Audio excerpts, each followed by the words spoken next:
I'm that Cyclops guy. I'm pretty sure you can figure out why they call me that. Or not. You can find me on all of the socials, including Twitch, Kick, TikTok, Instagram, X, Facebook, and YouTube with that_Cyclops_guy. I'm a variety streamer. I play a ton of different games, everything from Tetris to Grand Theft Auto and everything in between. Let's do this. Hey everyone, Koimiya X here. Dad by day, gamer by night, sometime streamer, aka Old Man. I give the hot takes here at Garbage In, Garbage Out that nobody has asked for. I am a variety streamer that has been streaming for 13 years now. I've been on every big platform and several small ones that don't exist anymore. If you want the most recent up-to-date information about me, just follow me on Twitter at Koimiya X. I like to collect autographed Funko Pops, football jerseys, and comics. What's up, losers? Neodeath here, and welcome to my graveyard. I'm the third host of Garbage In, Garbage Out. I stream on Twitch and then repost daily on YouTube, so go check those out. Fun little fact about me is I also love Lego. We've been having a blast doing this, communicating with fans, and also talking about gaming and entertainment news from the week. And we would like to welcome you to Garbage In, Garbage Out. Welcome to our really weird intro that is going to change pretty soon. And I'm Cherik. I like long walks on the beach and margaritas. Welcome, Cherik. That's how we do it. So, yeah. If anybody who is watching right now, do not adjust your screen. You did not travel 2 years back into the This past. isn't a VOD, I swear. I'm not so sure. No. Special guest today. No, we have. Well, what name are you going by now? Cherik. Cherik. All right. I remember when it was like Warner Platypus or something. Yeah, I had a bit of like an online identity crisis until nerdy Neo like basically threatened to kick my ass if I changed my name one more time. I remember going like, it's with Cyclops and that other guy.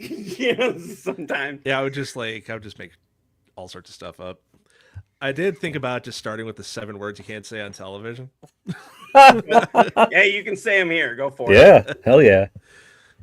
What was it? Shit, piss. Shit. I gotta look it up because I'm trying to remember the Blink 182 song where they just shit, piss, suck, shit, piss, fuck, suck. No. Shit, piss, fuck, cunt, cocksucker, motherfucker, tits, fart, turd, and twat. Yeah, that was the Blink song. But okay, yeah, the original George Carlin was shit, piss, fuck, cunt, cocksucker, motherfucker, tits. Yeah, that's right. Because he was like, tits doesn't even sound like a bad word. It sounds like a nickname. Tits meet toots. You guys aren't monetized yet, right? And not anymore. So. And to see here, we've got somebody asking, where's Neo? Slayer, Neo is actually going to be a little bit late. Because he's in the chat right now, so he can hear you.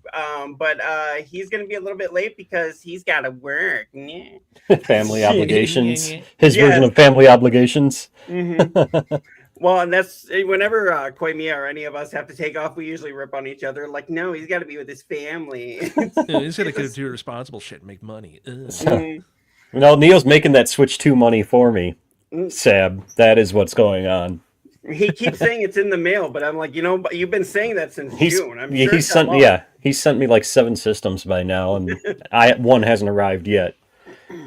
Hold on, I'm trying to read what's in your glasses there, Cherik. The reflection in your glasses. Look deep into my eyes, and you may see yourself. Nice. You gotta love it. So, not much has changed. For those who are uninitiated, Cherik, if you want to give yourself a little promo.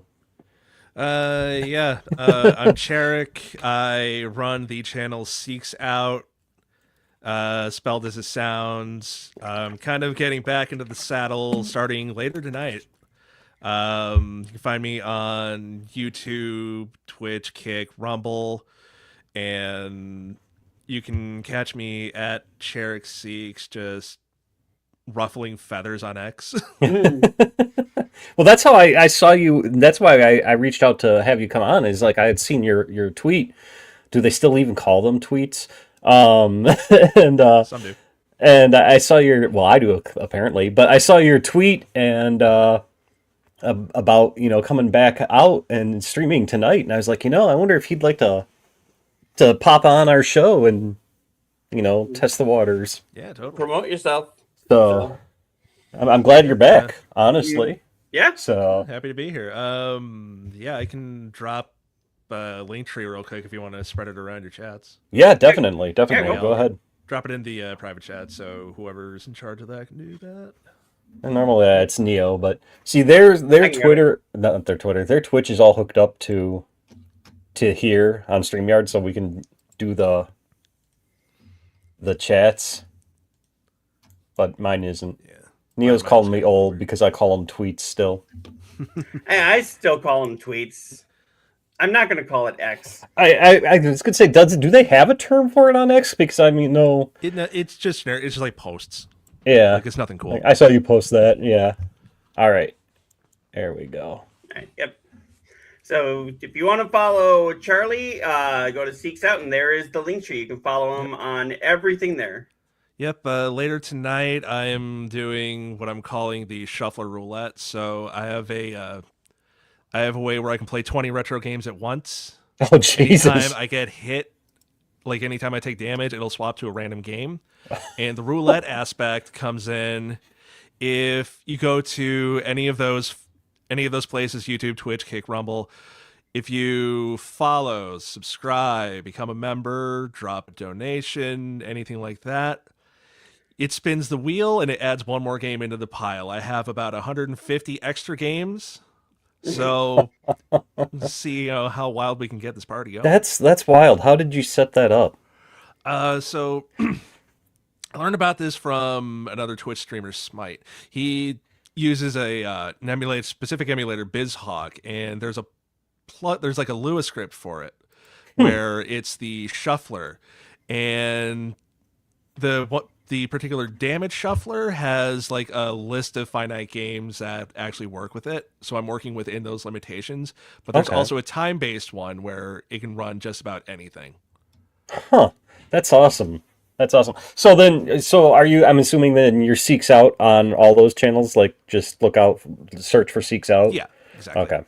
Okay. Perfect. Man, I thought you were a glutton for punishment there, Koimi. It sounds like he's going to be even worse. I'm going to be getting back into that. I was not mentally in the right frame of mind last week. That's why I didn't stream at all or anything. But starting on Monday, I will be jumping back into Gollum. So. Funny enough, I'm actually watching through the movies for the very first time. Oh, okay. Well, see, my whole thing now is I play the bad games so you don't have to. Oh, fun. So it's like I've got like fun little Neo's saying, right, he doesn't believe me, but so I have fun little things where so for like a $10 donation, because I have a card I can play called the Antidote, where I can play it once per game, not even stream, but once per game, where if I like the game is so bad, I can just tap out and be like, nope, I'm done. But then for like a $10 donation, you can play the Antidote, which reverses that. And so then I have to continue playing the game. Then I have one and Neo graciously did this, where it's called Plat That, where I now have to play the game to get the Platinum Trophy. Oh. And that one is for a $100 donation. And the first game right off the bat that I'm playing is Gollum. Oh, best of luck to you, man. And, well, I have one more card that I can play, and this one, I have to be damn sure I want to play it, but basically it reverses the Plat That, where I then have to give that person their donation back, plus an extra $50. Oh. And so, So yeah. I said he's a glutton for punishment. Yeah, and so it's like the games that I have lined up, I have Gollum, I have Walking Dead, that what is it, the one where it's like it could be like, oh, instead of Shane dying, Rick dies, and then you're Shane, and it's like it got horrible reviews. I've got Mind's Eye, and there was another one too, a couple other ones as well, but Gollum was the first one. Like, everybody across the board, I had posted a poll saying which game should I start with, and Gollum, like no other game, got a single vote. Yeah, I mean, I voted for Gollum. So I think after Gollum should be like, what was that King Kong game that came out like the next year? Oh, I forgot about that It one. was like Kong Skull Island or something like that. Yeah. So I see here Slayer is asking if we can put up his Twitch link. There. I got it already. Okay. Yep, that's the whole link tree, so you can choose, Twitch, YouTube, whatever you want to watch on. Okay. So yeah, what were the games that you did again, Koimiya? So Gollum was one of them. Mind's Eye. Gollum, Mind's Eye, The Last Orochu, and the Walking Dead Destinies are the initial 4 to start off with. And then from there, like, all the money that I make on donations and subscriptions and stuff like that are going to go to the next games, and I'll let my viewers pick what they feel. Because I saw one on the PlayStation Store called The Dark Farts or something like that, and it's like a parody Souls-like game or Elden Ring type game, but looks horrible. And yeah. Yeah.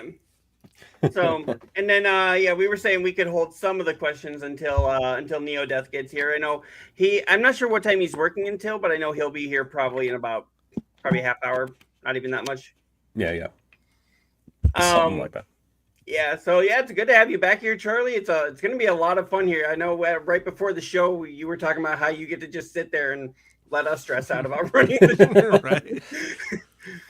How's it feel to be on the other side of the curtain, so to speak? That was fun so far, yeah. And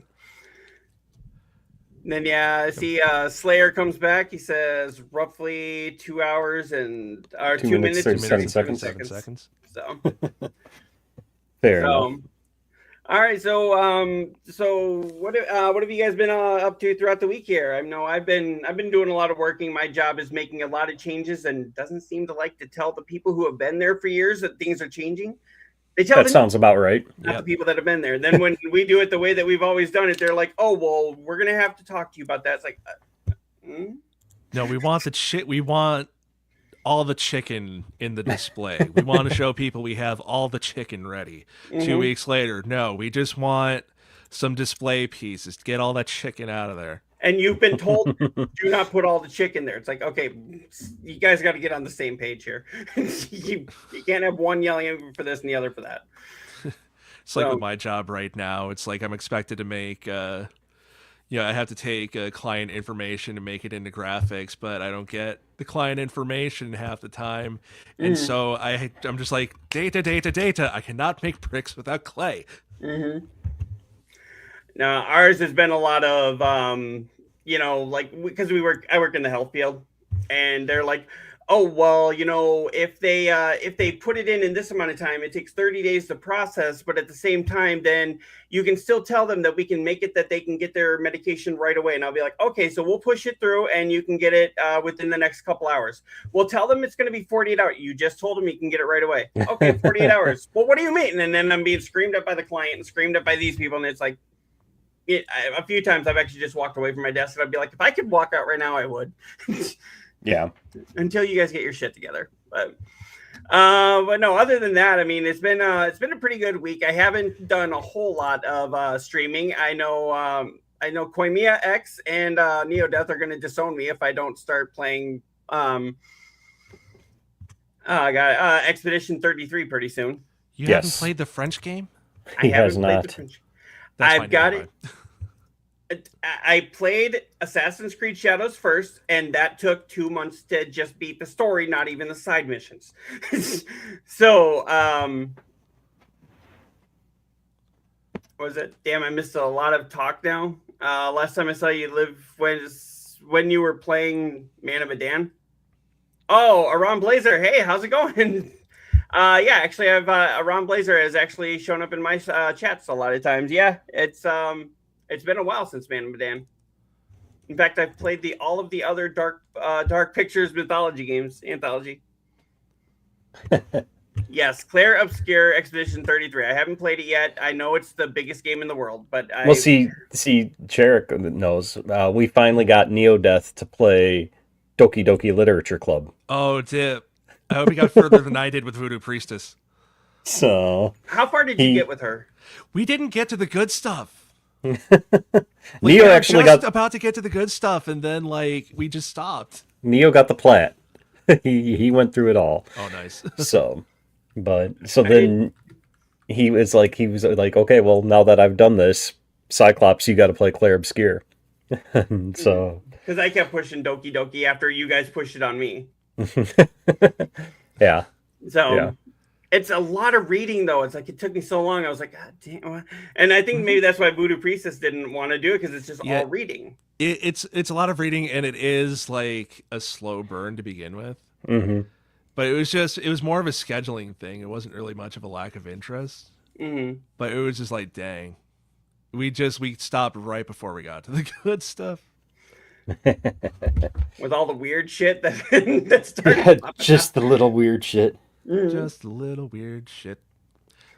So, but yeah, we did have a lot of stories to actually cover this week. I know we had to kill a whole bunch of stories too, because there's just too much. I gotta ask you guys though, we just had the Olympics to open up last week. So speaking of games, I know we don't do a whole lot of sports, but are you going to be watching any of that? I was watching, what is that, the snowboarding air breaks or whatever that they have, that they had right now, and pretty much everyone was wiping out. Oh. Saw some people get down on their necks and then get up and walk away. It's like, oh, so feel that later.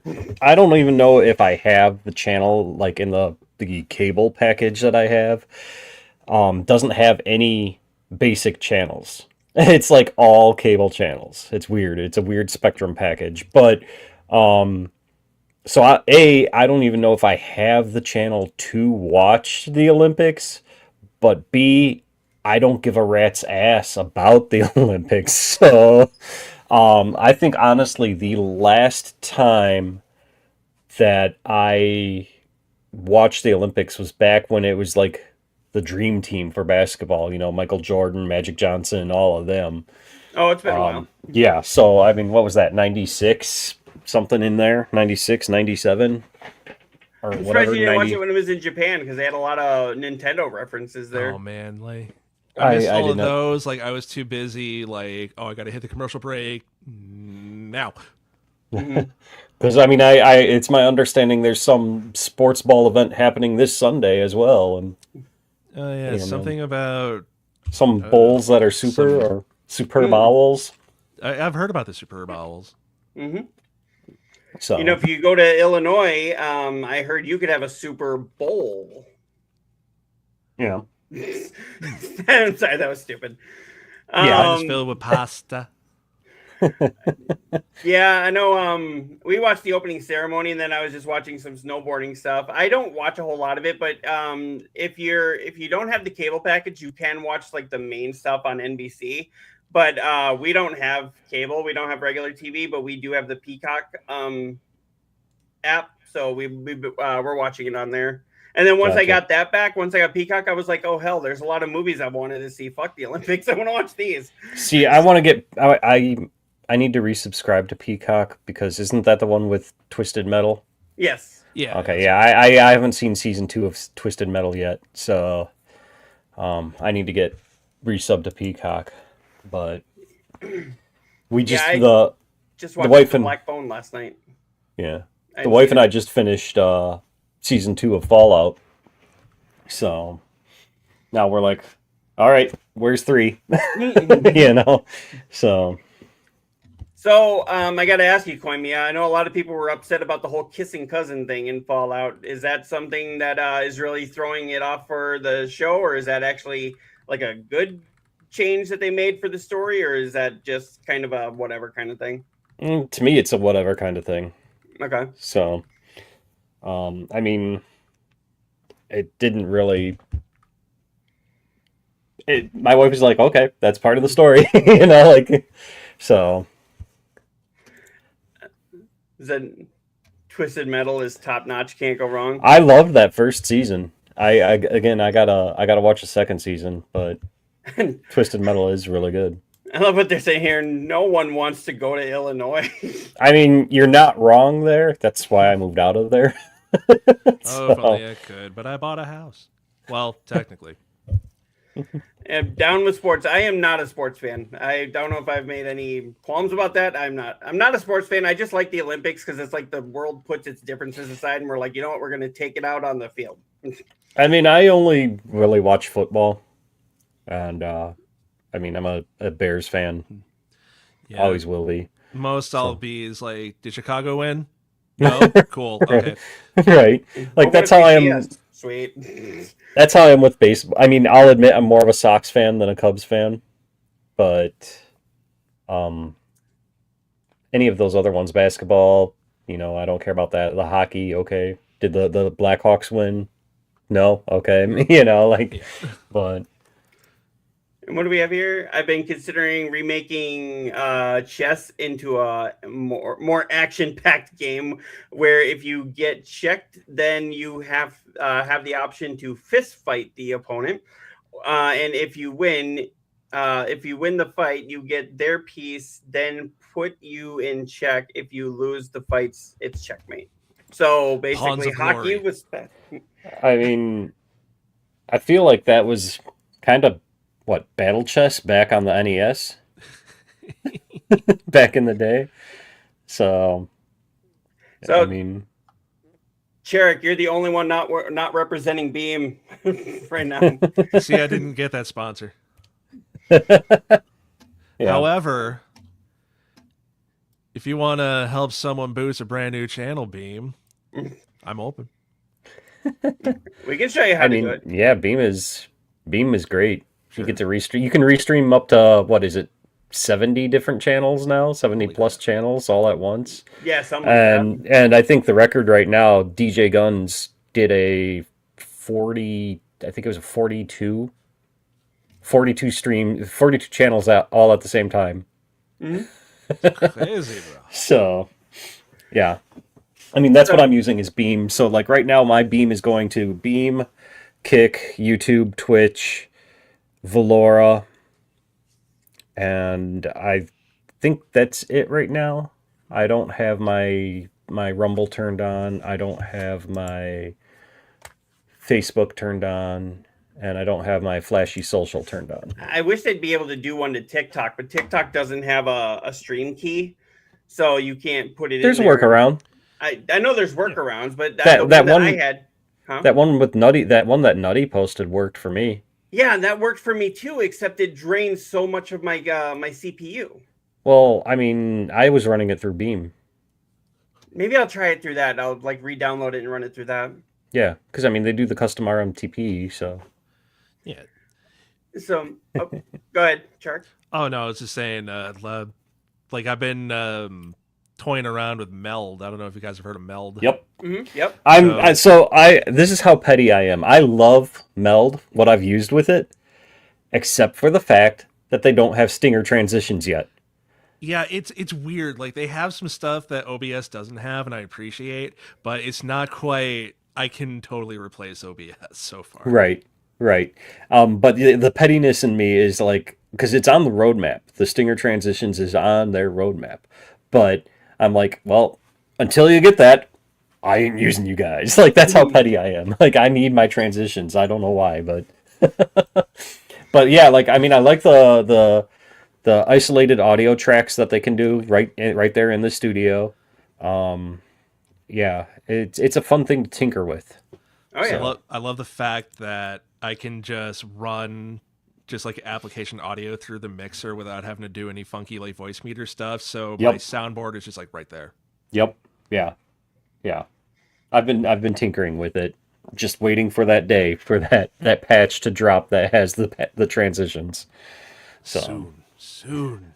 Yeah. I But don't not care soon about enough. I don't care about portrait canvas. Just give me the stingers. Right. I don't do TikTok. Give me the stingers.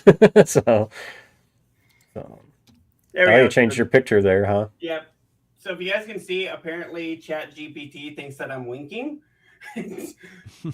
But yeah, I just changed it there. Figure maybe I have something a little different here. Yeah. Yeah. And I see, Cherrick, your whole background there could work as a giant green screen. It really could, yeah. You don't even have to have a green screen, you just have a green wall. Yeah, I've heard of people actually doing that. Mm-hmm. Yeah, So- I think the next room I get set up in, I think we'll also have green walls. There you go. So that'll be interesting. I know a lot of people that do content creating that are able to do it for a living will have an entire room painted green. Mhm. And they'll have like things going off around them, and that's how that makes it look like they're in a fantasy world. And they'll even have like green carpeting. And I'm like, I don't know if I want to go that far, but I mean, if it's for my art. I'm just out in space. How am I breathing? Don't think about it too hard. Right. Well, remember what I used to say, you know, the answer is reasons. So while we're waiting for Neo Death to get here, we do have a couple of stories that we can go over here. So kind of how we used to do it when you were on here, Cherrick. Only I just gotta remember to pull up the thing here. Some things never change, I know. But yeah, so this was actually something that Koimiya, you were pretty passionate about. Yes. People have the right to be pissed about what's going on with Dispatch. The developer. I can get this to pause because that's going to be distracting. Yeah, people have the right to be pissed. Dispatch developer apologizes to fans over Nintendo Switch censorship and says the disclaimer wasn't visible enough.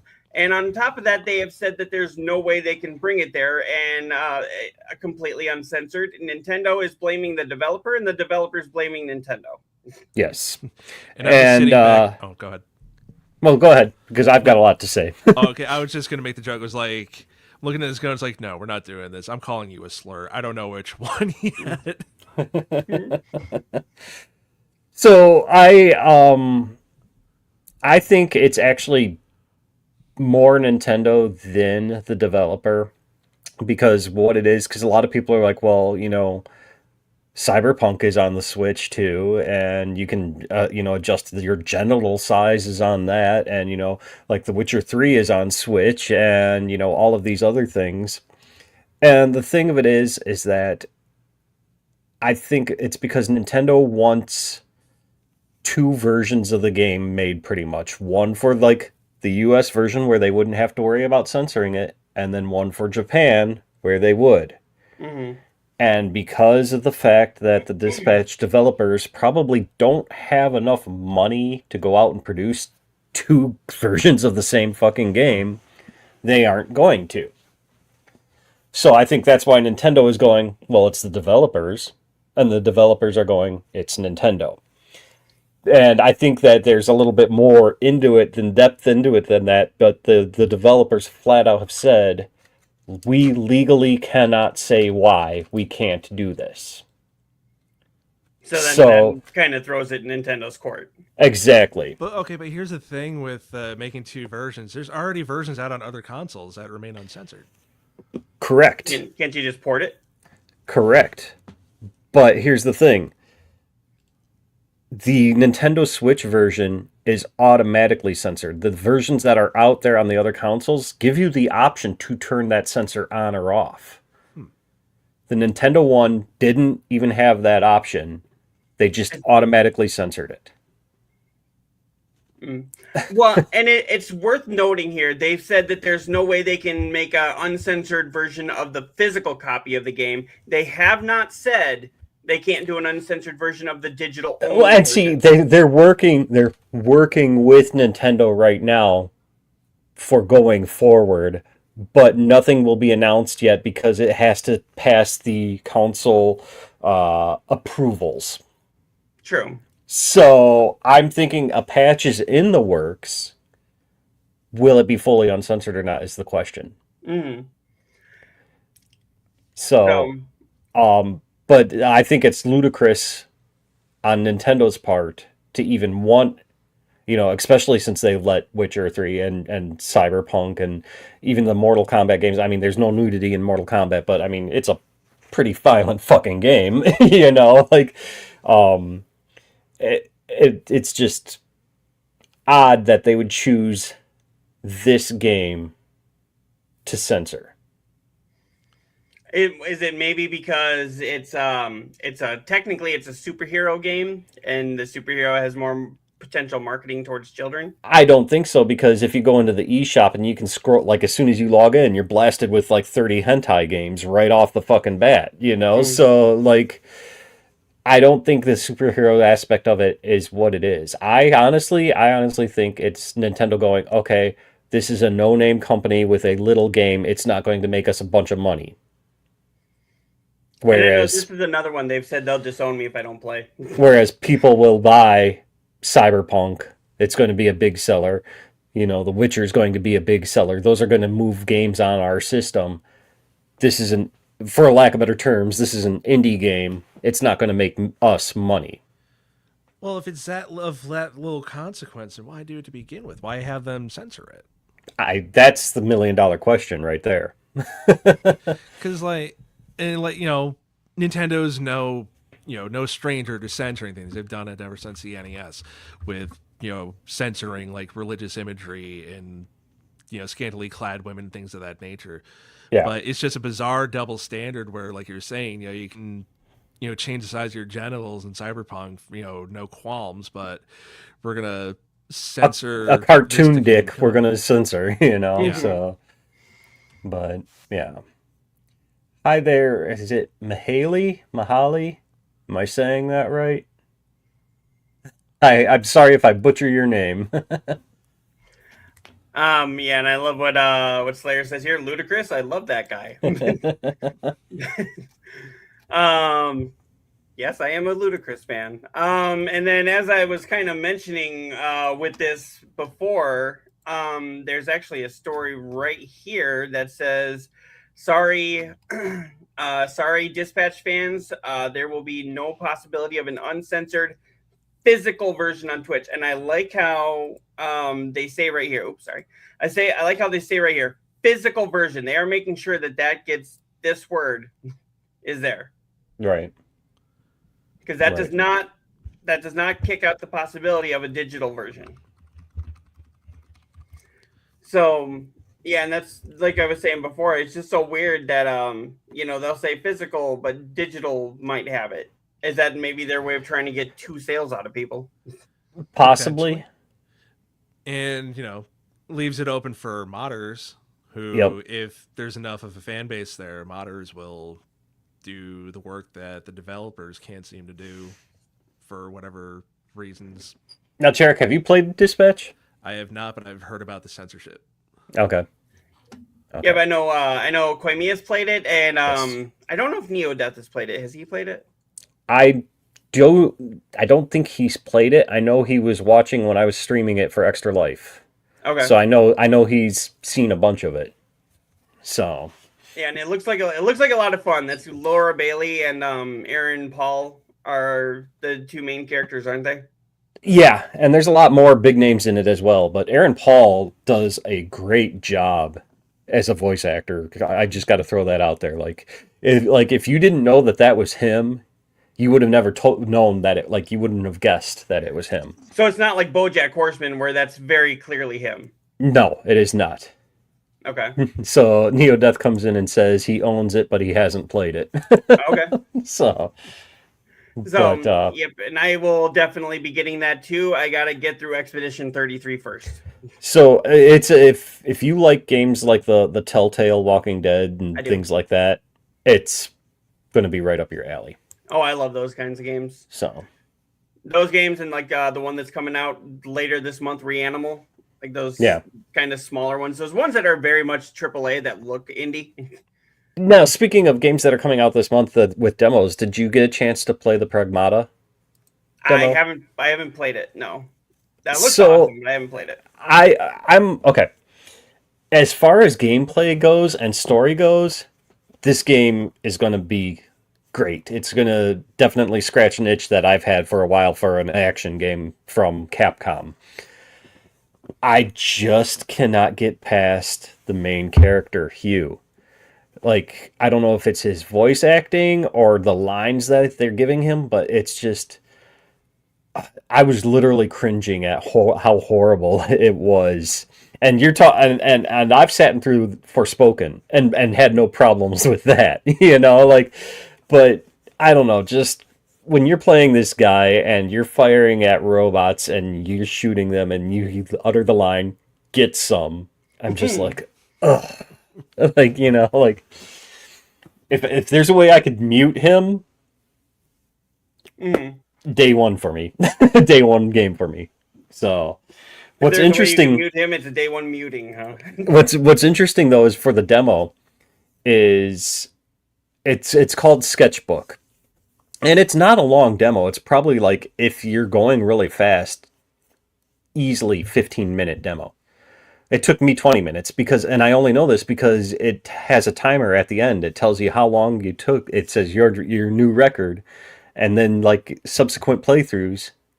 It's a runner's dream. You're going to try and beat your previous time, because at the very end, I don't want to go into too much detail, but the little girl android will hold up the coloring that she did, and then that coloring unlocks a suit in the game. And I'm thinking if you beat it in shorter amount of time, you get a better suit. So I'm kind of curious if you guys do play the demo. I'm kind of curious to see what drawing number you get, because they're numbered. What you guys get for your first run. Now, Churik, are you? I remember from when you were on the show, it seemed like you were more into like a lot of retro games. But are there games like Pragmata or stuff like that you're looking forward to playing? Let's see. I'm taking a look at my wish list right now. A lot of trying to think, like, really the newest thing I'm looking forward to is the Lego Batman. Yes. Yes. Like, Yes. that's just like My Lego wife is Arkham excited for that City. one too. Yeah. Like, absolutely. Yeah. And then I'm curious about, I don't know if you guys follow Edmund McMillan at all, but his, like, if you remember a trailer for a game called Mugenics. That sounds oddly familiar. Yeah, I've heard the name, but And that comes out this week. And I'm taking a look, it's like, okay, tactical RPG, interesting. And you just, like, mash two cats together and you get all these interesting results. So, like, that might be worth checking out for me, because I was a fan of Isaac and Meat Boy. okay. Isaac I still play that one a lot. Meat Boy, I got too pissed off at. I think that's the one where you have like the abusive mom that throws you in the basement and then the creatures start attacking you. Yes, Yeah, The Binding of Isaac. Yeah. And it was like one of the first examples for me of like, if you just get the right build and everything just gets insane. Okay. Oh, sounds That's the interesting. trick right there, is getting the right build. But that's what keeps you going. That's Uh-oh. Did we lose Cherik? Churik. It looks like we lost him. It wasn't me today. I am blame free. Well, he's really gone, isn't he? Anyway, did you freeze up? He's frozen and like he went robotic, and yep, he just left the studio. I'm sure he'll be back shortly. Anyway, let us continue. All right, I was just sending him a message here going like, hey, I think you lost connection. Yeah, there he's coming back. Sab here says, so does my wife. Your wife what, Sab? Oh, he's looking forward to Batman? Like a Batman? I don't know. So. He said that a few minutes ago, so it could be multiple things. That is another one that my wife is really looking forward to. She loves the Batman games. She loves pretty much anything Lego. And the fact that, we're looking here at probably what I'm going to assume is going to be the best Lego game ever. At least up until this point, until they make another Lego Batman. Yeah. So I know we've talked about this before. If you could have a Lego version of any IP that hasn't been made yet, what would you choose? I know I would actually choose Teenage Mutant Ninja Turtles. I know they showed up in the Lego movie. You had Michelangelo, but you've never had an actual Lego Teenage Mutant Ninja Turtles game. And I would love for it to attack like all the lore. You could even in an E10 game, you could kind of do like some Last Ronin stuff in there, at least like some skins or things like that for it. Right, for sure. Because hell, Deadpool shows up in the Lego Marvel games. Exactly. So I would love for a Teenage Mutant Ninja Turtles. I'd love for a Power Rangers, like an original Power Rangers. You can get the other ones in there all you want, but I want the original Power Rangers. Right. Maybe even VR Troopers, but that might be more of a niche. And just for my fans out there, we are VR. You have fans? No, the fans of the VR I'm Yeah. sure I have at least one fan. Your wife don't count. Oh, whatever. Okay, so I have maybe a fan somewhere. Ron Ron Blazer is a fan, isn't he? that's a good question about. Oh, there he is. It just says, "I am." Don't feed his ego. Don't feed his ego. Mm. I'm not sure, honestly, because there's just so many great IPs out there that would make a good setting. Like you said, Ninja Turtles, X-Men would be a good one. Yeah, but I mean, they could throw them into a Marvel one and call it a day. But, Gifted him 5K bit. Yeah, that's true. That's true, and I very much thank you for it. I still thank you for it. There he is. Welcome back. All right, can you hear us? Put me in, Coach. You're in. You're in. All right. So while you were out there, we were just asking. So if there's any kind of IP that you would love to see turned into a Lego game, what would that IP be? And we were saying my choice was the Teenage Mutant Ninja Turtles because we saw them in the Lego movie. Well, at least we saw Michelangelo in the Lego movie, but there's never been a TMNT Lego game. And I would also love to see the Power Rangers, original Power Rangers. You can put the other ones in there all you want, but the original ones have to be there. Okay, let's see. Yeah, I'm still thinking too. Like, that's a great question. I'm just thinking like we have Lego Star Wars, but we don't have Lego Star Trek. Okay. Yes. And you could do like in free play mode, you can kind of mix and match your own crews. So you could have Captain Kirk, but then you could have like Worf as your security officer, or like you just have like 30 varieties of like Harry Kim or something. That's Okay. You know what? I'm gonna post that on our Twitter. That's such a great question. I'm gonna post that on our. Well, Lego is also making Lego versions of other video games, how they did with Lego Horizon. Right. If you could have a Lego version of any existing game IP too, what would that be? Like, would you want to have like a Lego Assassin's Creed, Lego Grand Theft Auto, Lego Far Cry? I would love to see a Lego Final Fantasy if we're doing that aspect. That would be a good one, yeah. How many different versions of Sid are we going to have in this fucking game? You can unlock all of them. That'd be pretty cool.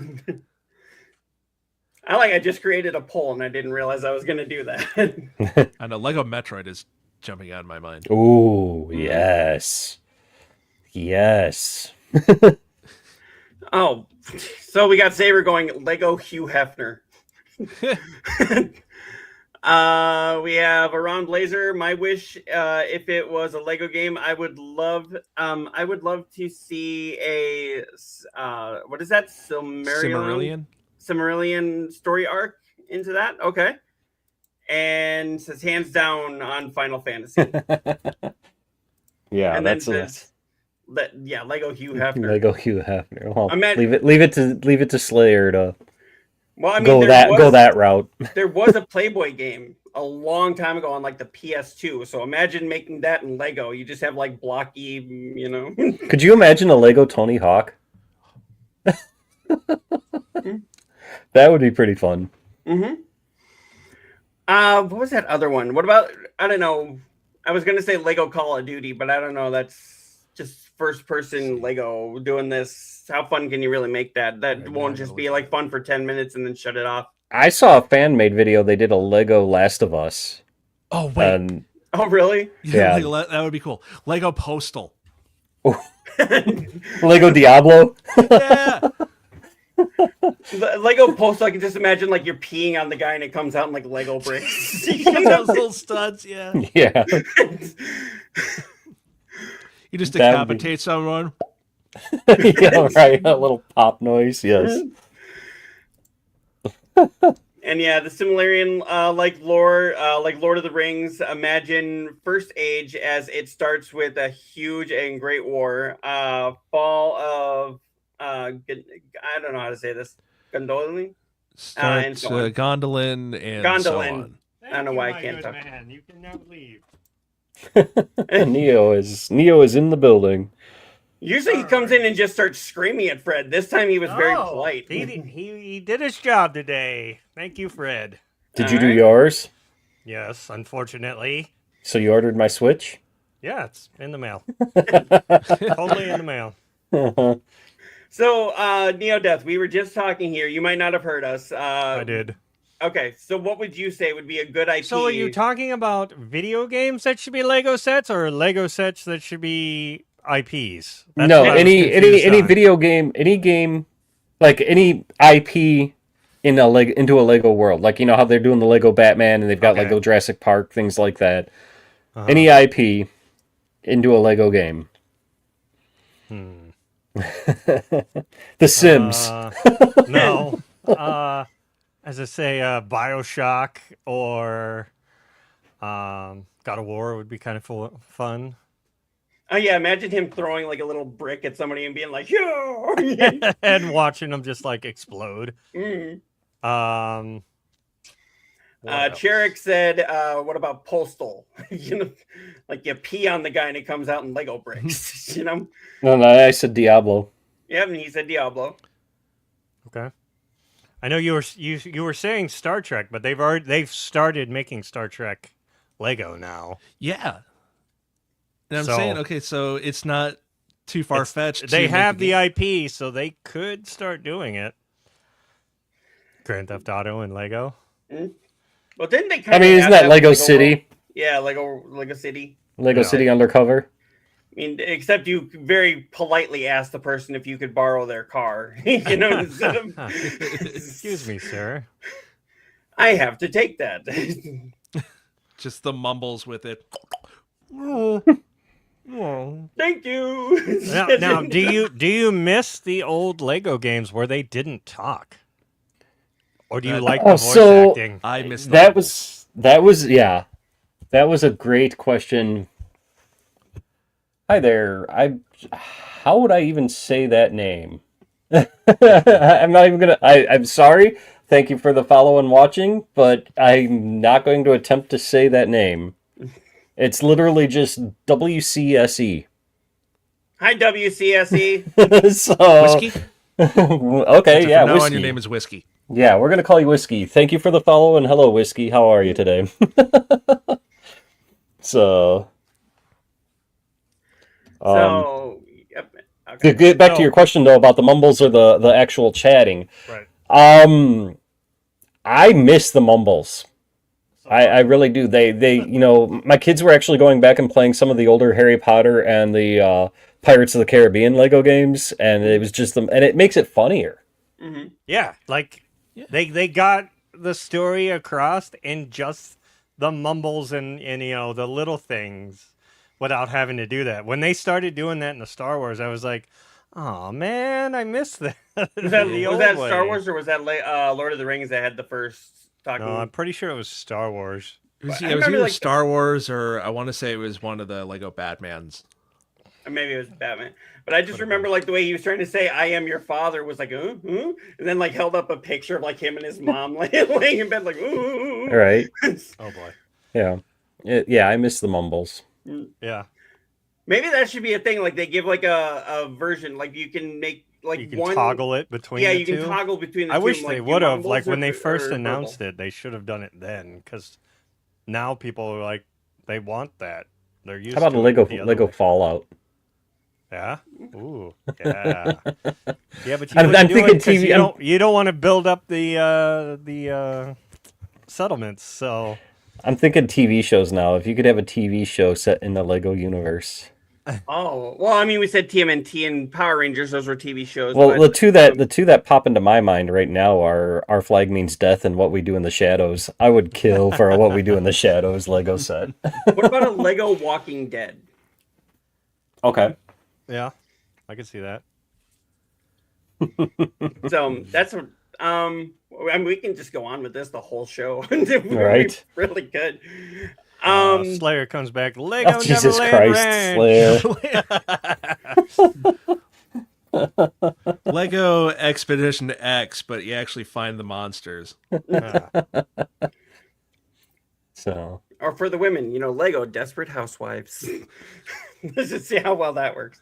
Lego Days of Our Lives. Lego All My Children.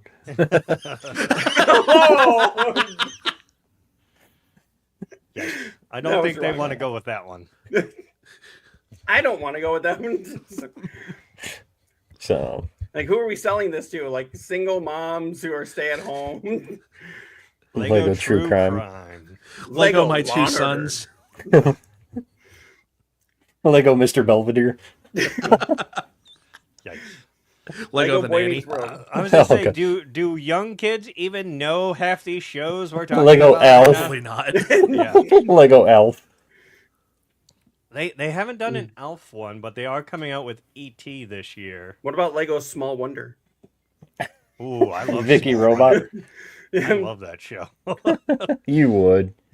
That one, and what was the other one? Out of This World, where she could like freeze time with her fingers. She was an alien. What are you doing here? That's what what is she this? did. She did this, and she Boo-boo? would freeze time. How is this the sign for freeze time? I have That was how the show was. Am I the only one that remembers this? I have no idea what the hell you're talking about, and I'm older It than was. you.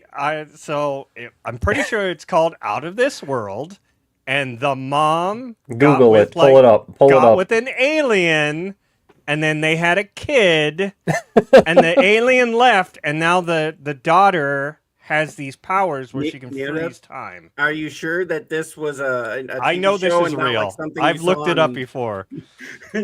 some other kind of adult websites? We'll just say. I'm sure I'm on the right. What is that? What is that one thing? That one syndrome called? Where? Mandela effect? Yeah. Is this one of those? It's yeah, when Shazam! people I think, swear. Sinbad was Shazam. It's like, no, never happened. Lego Manson family. Player, just stop. Wait. Lego Jackass. Here. There you There go. it is. Lego Right Jack. there. There it is. Out of This World. Do you not remember this with all those other ones? No. Oh, I used to watch this. It was like you would get like Small Wonder, and then like this would be like right after it. So that's kind of like how VR Troopers was right after Mighty Morphin Power Rangers, and a lot of people don't Right. remember it. I mean, I never watched those ones. I watched Power Rangers, and that was it. I don't remember how many episodes there are. All right, I'm gonna drop one that I'll be shocked at. Do you guys all remember Benson? Mm-hmm. Vaguely familiar. Yes. Okay. Lego Benson. No, I'm not saying Lego Benson, but Lego All in the Family. You know. Oh boy. And then Okay, there's a sequel, Lego Jeffersons. Right. You might So- have to censor that in today's age, Oh my god, yeah. Lego Jeffersons moving on up. They're building the apartment building. I mean, if you want to go that route, Lego Blazing Saddles. You know, so- Lego Spaceballs. I am really looking forward What's that? to It said the Spaceballs sheriff is near. I love how I think they said, in the new Spaceballs, they don't care if the newer generations are offended, they're just going for it. I really hope they do. I They said really that for hope the they new do. Scary Movie as well. They said, now that the Wayans brothers have control of it again, they literally said, fuck you if you're getting offended, we're going the way we want to go. I mean, Mel Brooks is what, 100? What does he Like, care? 99, yeah. What does he care? You know. I mean, I still have to watch the second episode of that documentary of his on Max, but the first half was really good. But when I heard that they were doing Spaceballs too, I'm like, okay, this is either going to be really, really good, and they're going to have no fucks to give and just go balls to the walls, scorched earth, or this is going to suck hotter than Beetlejuice. And so But they fumbled the setup. They're not calling it The Search for More Money. I know that right there is just a damn shame. So Yeah, but you would think they would make a reference of it, probably. But here's the thing, though. Is it a true sequel when they did the cartoon? Or are we just throwing the cartoon out the window and like, I was that gonna wasn't say, canon? What was the cartoon canon? Because I don't even know. The cartoon. The only thing I remember is the cartoon sucked. So, you know, that's Wait, no, you're saying the Beetlejuice cartoon sucked? no, Spaceballs cartoon. Oh, Spaceballs. Spaceballs. I was like, wait. Just, Let's join hands and contact the living here, Cyclops. Just Slayer comes back. I watched the history. Part of one was part great. one, Yeah. and it was great. I haven't watched part 2 on Hulu. What is it on Hulu? I think so, yeah. Yeah, Sure. they did a part 2 on Hulu, but I don't think Mel Brooks was too attached to that one. I mean, the whole joke was part 1. Oh, everyone's part 2. No. Not Yeah, coming. they squashed that. Yeah. That making part 2, I say it doesn't exist. It was Mel Brooks presents Nick Kroll's History of the World Part 2 is what it was for me. Gotcha. Mm. Gotcha. It's, So he to only me- just he threw his name on it to get the money and then called it a day. To Pretty me, much. it's like the 9th season of Scrubs. It doesn't exist. Exactly. Well, from what I'm hearing, the Hulu reboot of that show is like totally retconning that 9th season. Yeah, and they Seems should- that way, yeah. Like I don't know if they're making it all like a fever dream that JD had or whatever, but It's their gas leak year. right, yeah, something. But they're totally retconning that season. I mean, the actors that were in there, but even the newer actors, that they didn't do a bad job. But I was just like, it should have been like a couple of years later, and then been called like Scrubs: The New Generation or something, Right, Scrubs Ecology or something. or med school, Yeah, But then I might have been able to accept it more. But it's like you completely fucked up the whole way that Scrubs is. You got rid of most the way of it the main ended. cast, and then But- you fucked up the perfect ending for it. So it doesn't exist. In my mind, it had 8 seasons, and that last episode with JD was the last episode with JD. That's There were kind 8 of like Dexter. Same thing. It was going so good, and then it just got stupid dumb at the very end. And like, I didn't even watch that last season because people told me how horrible it was. Where she was falling in love with her brother. Yeah, falling in love with her brother. Yeah, it just went off the fucking wall, and I'm like, nope, no thanks. I get it. So I in just the cut it top off each at other, where but- he did, and I'm like, okay, I'm good with that. And then they had the perfect way to kill him off, and then they were like, "Oh, guess what? He's still alive." And it's like, why? I mean, the perfect redemption is for him to die. Money. Yeah. I mean, they've done what, two new shows now? Well, then again, they killed Dan Connor at the end of Roseanne, and they brought him back, and he was for 8 more seasons of the Connors, or whatever that was. I didn't watch the Connors. It was I okay. didn't watch that one. No. From what I saw, it was like they were trying. You could tell their heart was in the right place, but it just the lightning had left the bottle already. Yeah. Gotcha. Slayer says they didn't have time to write a real script. Mm. I mean, same thing with Game of Thrones. Like, they just kind of went We- off on their we don't- own and We did don't their talk own about thing. that. We don't talk about. The There were first 8 rule of seasons Game of of Thrones' Scrubs. 8th season is we do not talk about the Game of Thrones last season. There were 8 seasons of Scrubs, 3 Indiana Jones movies, 6 Star Wars movies. What else can we throw on there? 6. There's only 3 Star Wars movies. Okay, fair. I mean, there was only a couple Pirates of the Caribbean. Yeah. I'd say the Um, first trilogy. Only 12 doctors. Sure. I heard they're trying to bring back Pirates of the Caribbean, and now Disney is pretty much begging Johnny Depp to come back after they fired him. Right. And I'm like, well, yeah, because now he's a big bankable star, So I mean, he was a big bankable star then, but they banked on the wrong thing, and Then it they turned fired out him. he was right, and they're like, "Oops, we're sorry, we're sorry." We're sorry. Sorry. You still have those Sorry. We're sorry. I was wondering if you still had that. yeah, when he said we're sorry, I was looking for it real quick. I was like, shit, where is it? It's always hard to find the one you need when you need it. Yeah. So, but anyway, now Neodeath, now that you're here, did you The have real any, show can begin. Yeah, did you have any questions for Cherrick? We were kind of talking to him a little bit about things going on, and yeah, I know you were there. Yep. Did you have any questions for him as well? I don't remember if you said, but like, what made you want to come back? You just felt like you wanted to come back into the space, or you felt like being creative again, or Yeah, little bit of that. It's like, You got something it's to kind of say. like, Right. kind of like, it's kind of like Godzilla, where he like surfaces, does some damage, and then goes back to essentially recharge. So I'm back. And I've tried coming back a few times before, but I just wasn't quite ready. So in my post, I had just put that little note from Bender, and this time I mean it. So it's just like, okay, it's sounding fun again. So I'm just gonna get back into the saddle, see where I can go, see if this goes anywhere. Oh, Right. you'll appreciate it since you said Bender. I'm assuming Futurama. Yes. You're gonna appreciate this. I don't know if you've seen this. Hold on. That's whatever Koimiya X is talking about for you. Oh, that's great. My brother got that on Cameo for me for my birthday. Nice. Billy West doing Just that. so people know, this is the real version. That's whatever you were talking about for you.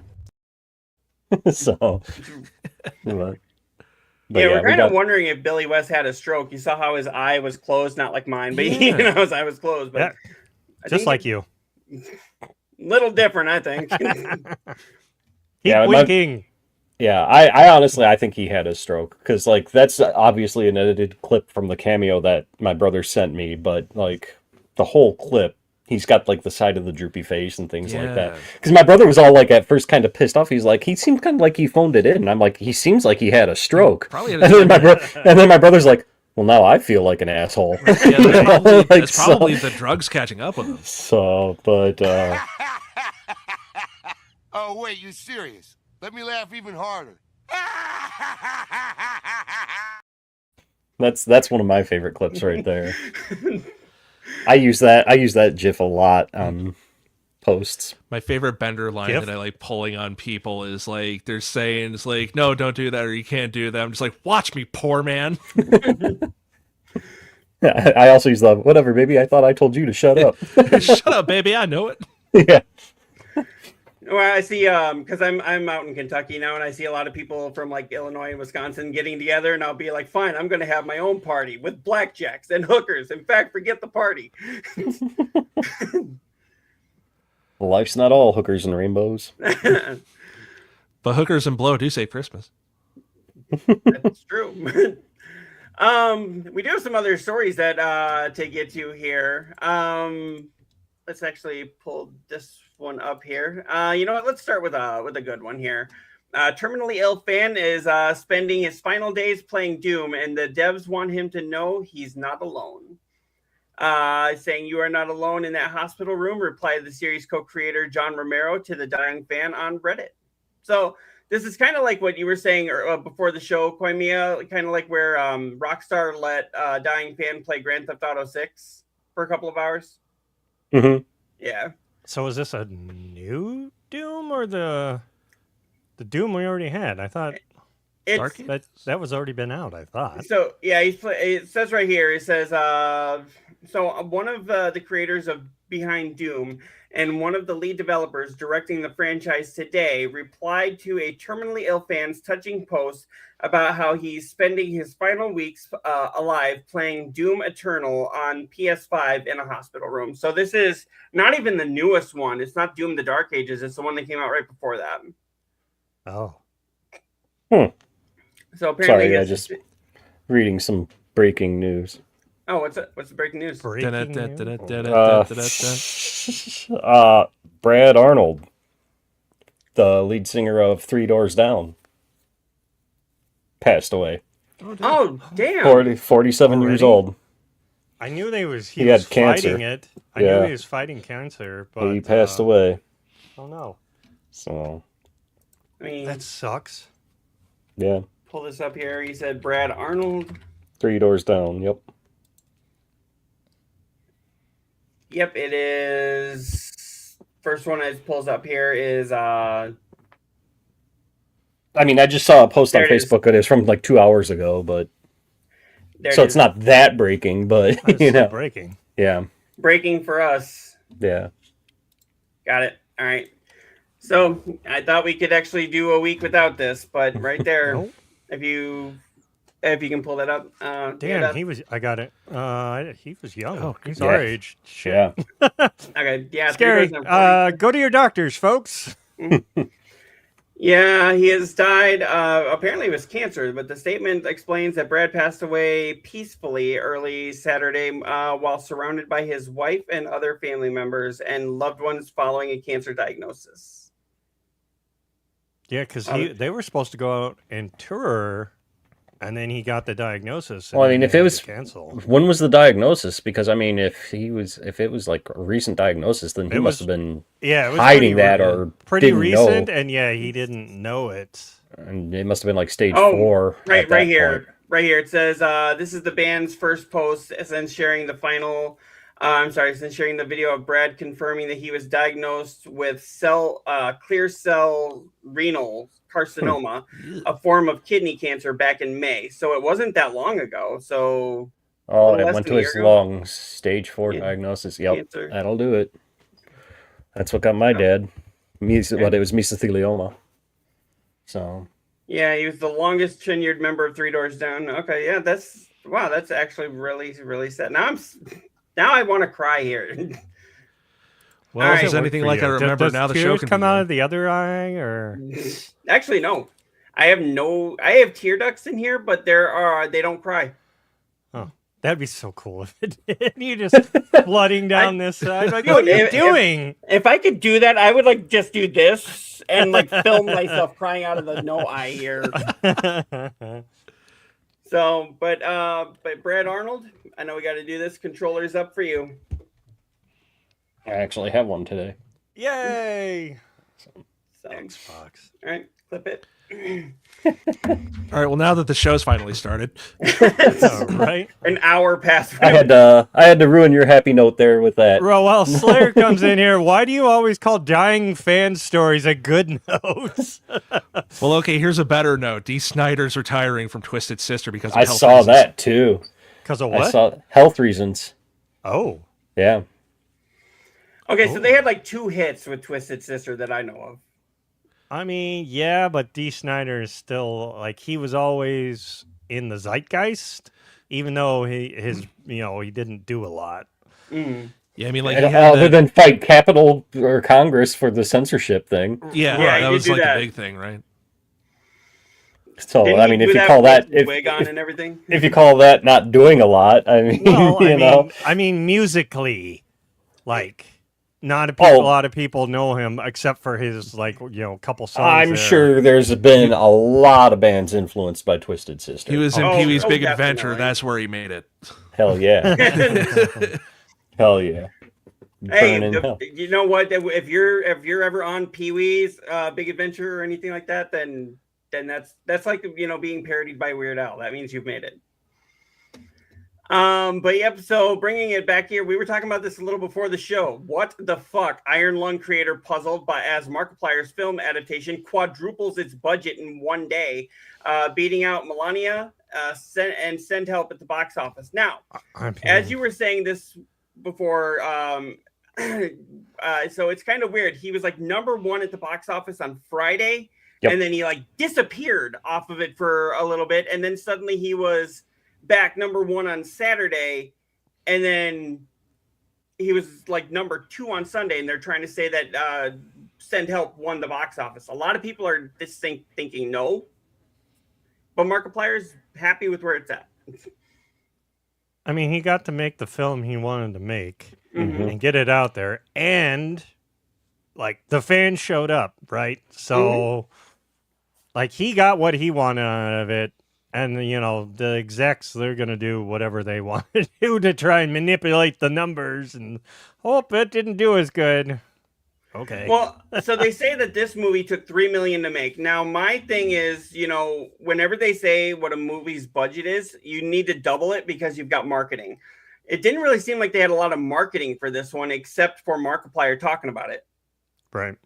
I mean, does anybody... I remember one trailer like 3 days before it was released. I saw nothing. I had no clue. I knew nothing. What it was until we were talking about it on the show, and I was like, "Oh, okay." Yeah. I mean, but you got to think. I mean, even if it was a $6 million, depending on what marketing was, even if it was $3 or $6 million to make 21 million, that's a huge hit. Right. And that means Yeah. he gets to give himself and his staff a huge payday. Yeah, and I mean, he was doing it right. Like, he was faithful to the source material. He knew his audience. He knew the size of his audience. Now, here's my question, just to play devil's advocate. Mhm. Oh, here we go. What exactly was that movie going up against this weekend, though? So Send Help. it was Send going Help. up against Send Right. Help was the big one. Right, Send Right. Help was the big one, but that even, I mean, unless you know who Sam Raimi is, are you going to go see Send Help? I mean, Like, I haven't even seen fucking commercials for Send Help, to be honest with you.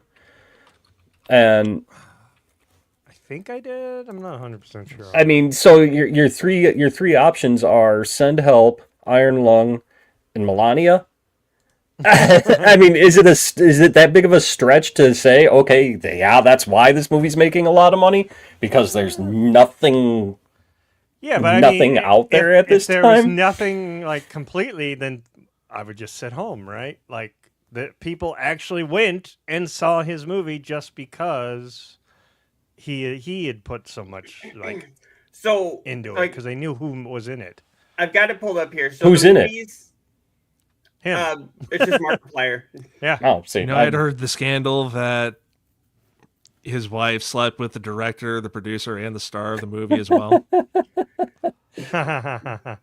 I mean that you don't get it. Mm. No, but Is that what you just said? You don't get what Chart just said? There's a Sorry, disconnect here. Anyway, No, I didn't say I didn't get it. Earth to sure Cyclops? sounded like you said it. No, I didn't say I didn't get it. I said I've got this pulled up for the movies that were that it was going up against. Before that, Cherrick made his joke, and me and Neodeath were laughing, and it sounded. I swear to God, you said I don't get it. We'll have to go back to the VOD, and We're gonna have to. we I can have- clip And if it. you don't get it, I'm going to reach to the screen and fucking smack you because Okay, what- Jesus Christ. No, what did you say? What did you say? I don't remember because I was pulling the movies up here.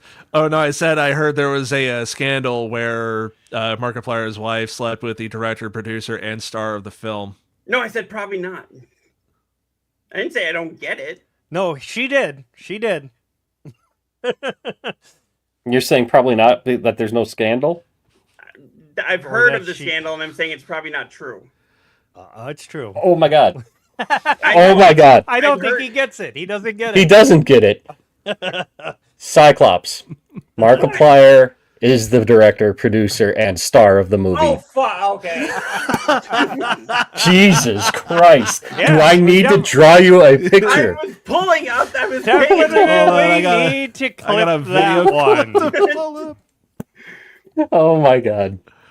So Do you need to get your eye checked? I mean, Jesus Yeah, Christ. his eye affects his And your hearing. ears, and apparently. I'm gonna go stick my head in the snow. I'll be right back.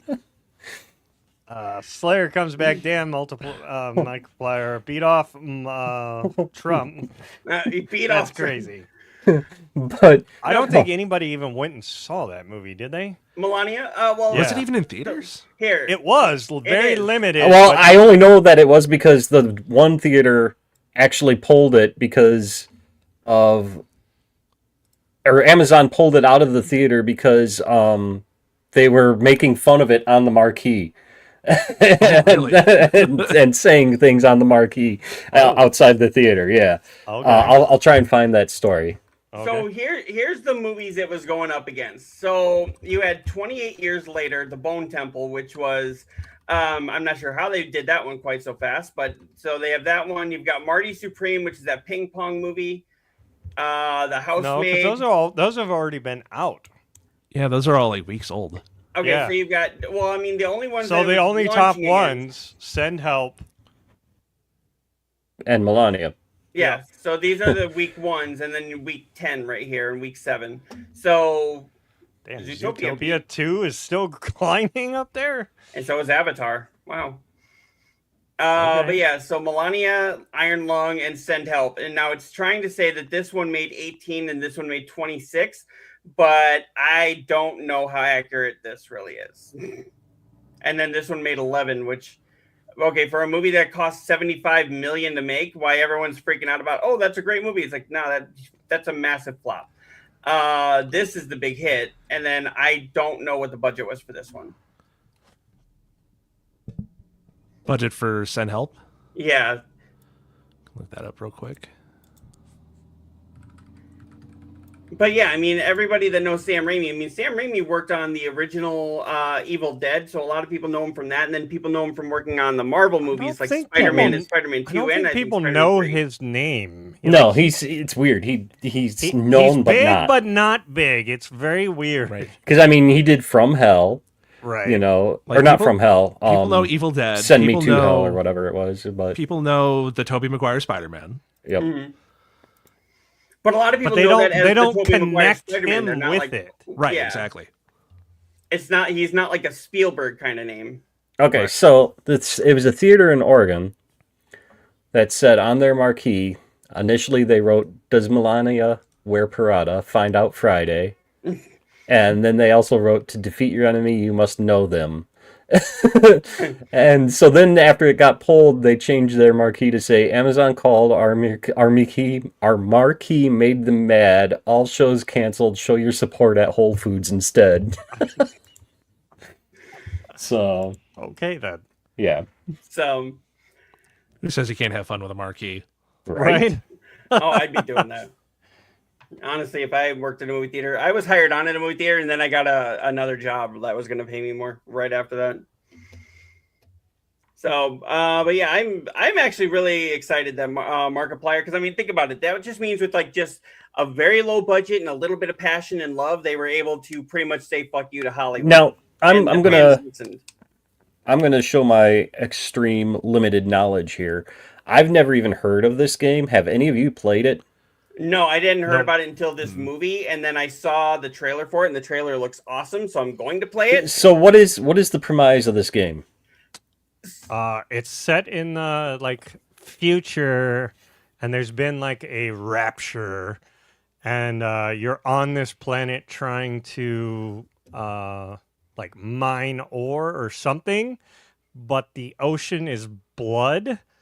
And that's as much as I know about it, and as far as I wanted to go down that rabbit Sounds hole. like something that Sam Raimi should be Right. doing. You know, like It's a very The like ocean. So this guy that he plays is in this like sub where he's trying to mine this stuff, and then other things happen that I don't know Right. what they are. Right here, the game and movie are about piloting a windowless submarine underneath an ocean of blood on an alien planet, taking photos to get a glimpse at the outside world. While Seismansky is probably best known for Dusk, one of the best boomer shooters around. Iron Lung is no slouch and probably lends itself better to film, which is its concise narrative. With its concise narrative. okay. So, and I've Interesting. seen the trailer for it, and it looks like a low budget game, but it looks really awesome. Like, Okay. Again, it just shows you don't have to have a Well, it AAA must be- budget. I mean, obviously, it must be good if he wanted to make a damn movie out of it. Well, yeah, he played it and like liked the story enough that he's like, well, let's make a movie out of it. Mm-hmm. Well, there's a lot of games I think should be made into movies, and there's a lot of games I think shouldn't be made into movies. I mean, made into movies or TV shows, because they always try and cram, a 40-hour or 30-hour game into a 2-hour movie, and you miss out on half the character development. And well, like I think Assassin's Creed should have been like an anime TV show or an animated TV show. Kind of like the on Castlevania. Yeah. I think it should have been like that instead of that PG-13 Michael Fassbender thing. It was like, I remember watching that and it was like, what the flying hell is this? just don't let, what is it, you Ball fucking direct Uwe any Boll- of no, I it. was actually going to say, let it be one of two extremes. Either one, let it be like fleshed out, let it go to series, let it actually stick to the source material for once, or give it to Uwe Boll. Because either way, it would be entertaining. Oh, my wife God, had never. My wife had never butchered heard of him, and then one day, was it Blood Rain? I know he did yeah. Blood Rain, but what Yes, was the he other did. one? He didn't he do one of the zombie House of the Dead? Yeah, he did House House of of the the Dead. Dead. Yeah, House of the Dead was on, and my wife was watching, and just listening to her from the other room was better than the actual fucking movie. Like, it was, I'm like, you've never seen one of his films? And she's like, no. And I'm like, oh, there's a rabbit hole you need to go down. Like, but, yeah.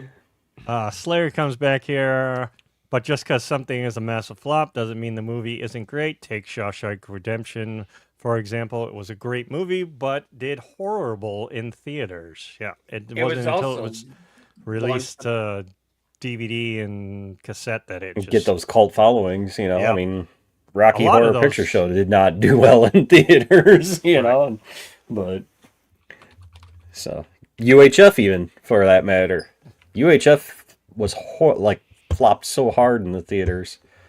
I believe though that one of the reasons why that did was it came out the same week or a week before Beetlejuice did. That was so, yeah. But so Shawshank Redemption, to be honest, it did have some stiff competition when it went into theaters. They were doing a re-release of Jurassic Park at that time. They were also launching it against Pulp Fiction, Forrest Gump, and The Lion King. Yeah, jeez. So you had two Tom Hanks movies launching in the same week. Two Tom Hanks movies. You said Shawshank and Shawshank. I'm thinking Green Mile. I'm sorry. Nope. No, I'm sorry. I know. Different present movie. Yeah. Yep. But yeah, you had Pulp Fiction, the Tarantino movie, you had Forrest Gump. Everybody knows that one. Lion King, the original cartoon, and Jurassic Park was being re-released in the theaters at that time. So, and Forrest Gump actually had a 77-week long run. Wow. Yeah. Damn, that's okay. That's quite a long time in theater terms. Yeah. But yeah, moving on here. I know we can talk about that kind of stuff all day here. And we will. You know what? I will. Don't tempt me. Okay. Right here, Ubisoft Assassin's Creed, and I like how Charlie, you're wearing the Assassin's Creed shirt for this. Ubisoft. Stop trying to eat my like and subscribe. Ubisoft Assassin's Creed developer fired less than 2 weeks after criticizing the company's plan to end work from home. I do not agree with that firing, and most people, it sounds like they don't. All he did was go on there and say that it was stupid that they were making him return to the office instead of letting them continue to work from home, and criticize the company for that, and they fired him. Doesn't making them come in the office cost more money because then you have to pay for said building and electric and all the shit? But if they're at home, they have to pay that? Mm-hmm. Like, where's the sense in that? I know some companies will give you a stipend for that kind of stuff, but yeah. Mm-hmm. But still, nothing like having to have your own brick and mortar. Maybe because they've already got the brick and mortar, they're like, fuck it, you have to come in. We paid so much money for this building, you will come here. Right. It's empty. We need people here. Justify why we bought this. And I'm sorry, Charlie, I didn't mean to interrupt you. What were you saying there? Oh, no, I was going to say, if aftermarket warranty companies can work like 99% remote and not have any issues, game devs can do the same, because like there's so many ways. Like, you don't even have to have like a building network. You can just send it however you need to. Mm-hmm. Right. Yeah, true. Well, I mean, that employee got fired, but one employee that a lot of people would like to see fired here, Ubisoft union representatives call for the resignation of CEO Yves. I'm sure I'm going to say this wrong, but Yves Guillemot. So last year, they had a lot of games that did not meet expectations. I think Assassin's Creed Shadows was the only one that actually met or exceeded expectations. But you got to think, one game that does well when you release like 5 in a year and the other ones flop, that doesn't look good for the company. Because I think, what was it? It was Star Wars Outlaws didn't do very well. There was a bunch of other ones that didn't do very well as And it was Assassin's Creed. Their quote unquote quadruple A title. Yeah. Well, Assassin's Creed, I think, actually did make its money back, but they haven't released the numbers. I know a lot of gaming companies don't release the numbers on that anymore, but still, they're telling us, oh yeah, just it met its sales and it did really well. I was like, okay, where's the numbers? It did really well. It sold Listen, one extra copy that put it over the top. Tell me, or I'm going to Steam DB, and we'll just go that way. So, but yeah, a lot of people are looking to have him removed, and he was also the one that said gamers need to get used to not owning their games. And I'm like, okay, there's a good way to alienate your audience. And if buying the game isn't owning, then pirating isn't stealing. Yeah, one of the big guys came out and said that, wasn't it? Yeah, it was actually, I think it was the CEO of Ubisoft, or one of the people that was working their way at It wasn't the top. Ubisoft. It was another company. I don't remember which. But yeah, I totally agree with that. If you're going to go that route, then pirating isn't hurting anything then. So what would you guys say? Should this guy be forced to resign, or should he be forced out, or should Ubisoft is just doing a look what massive he's been- restructuring anyway. Like, yeah, from what they've been doing with the company, like, get rid of them. They're not helping anything. Ubisoft used to be the company that you looked at there and you were like, yes, it's going to be great quality, and now it's like, Right. it might be great quality. And then we heard the term Ubislop, and it just gets truer every year. They have the potential. They do have potential. They could turn this ship around. I think Right. the first thing they need to do is stop following the same damn formula for every game. Mm-hmm. Open world, climb some tower to fucking unveil a map, free a base, just scrap that. You know, they had a little cartoon weirdo mascot that did pretty well for a while in the 90s. Why don't we bring him back? I heard they're actually working on like a legacy collection for that. That could be good. Because you're speaking of Rayman, right? Yeah. Yeah. There's a I heard that there was a legacy collection. I thought, that was a fever dream. Let me Google that.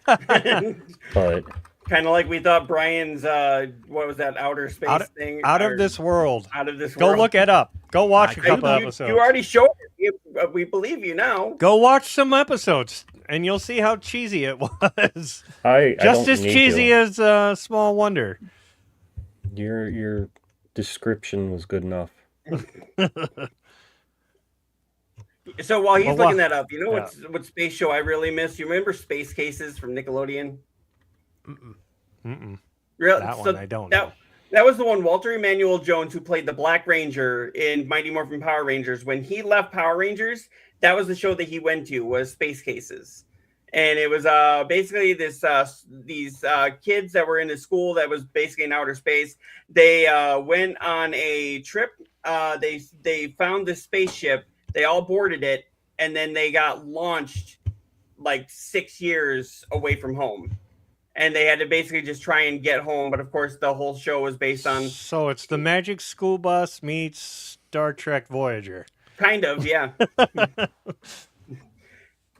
I cannot be the only one that remembers Space Cases. Nope. How? You What said is it was wrong with- Nickelodeon? Yeah, it was Nickelodeon. Yeah, I didn't have Nickelodeon. That's why. You and Rachel, I swear.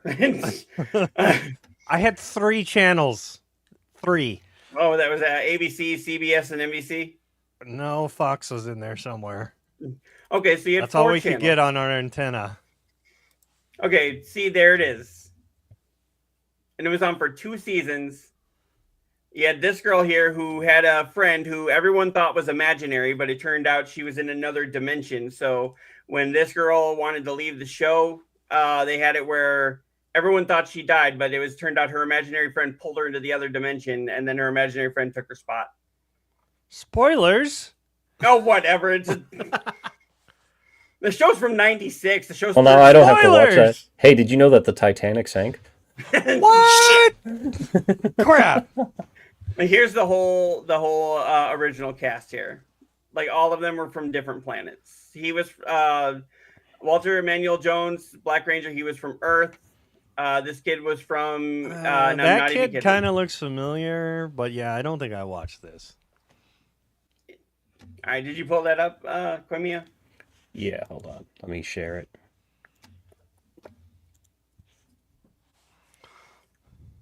It isn't a new game per se. Is it a remaster? It's a Thank you. a 30th anniversary edition was leaked by the ratings board. Oh. Okay.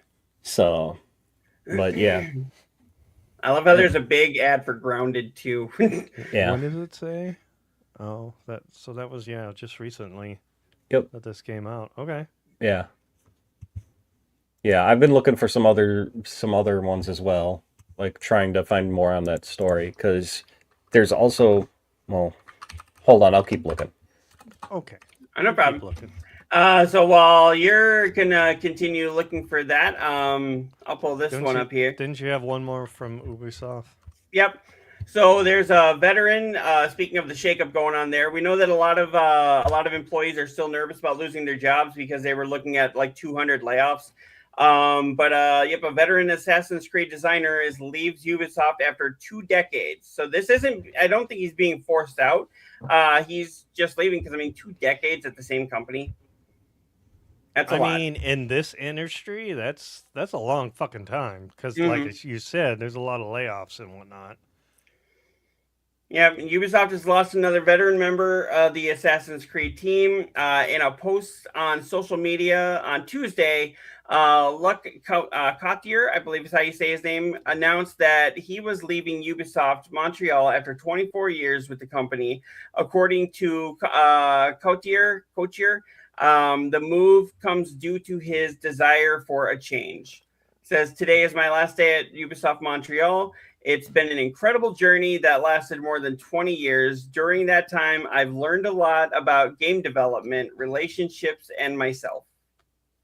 So he needs a change, which means he's going to a different developer. Otherwise, there's a lot of those Ubisoft people are the ones that started creating Expedition 33. Maybe he's going to go work with them. Could be. So, like, the only thing I'm finding is that it's saying, Ubisoft is currently working on a previously reported Rayman remake for the 30th anniversary, which it's pointing towards the Legends remake. With the update slated at launch for late 2026. The report adds if this remake performs well, there is interest at Ubisoft for a new original Rayman 4. So, maybe? One can hope, but take it with a grain of salt, I guess. Yeah. I'm still holding out for the Legacy of Kain Defiance remaster. I bought that out. So it's a kind of, sort of, maybe next Thursday kind of thing. If they feel like it. We'll get that before we get GTA 6. Most likely, yes. It seems like it at this point.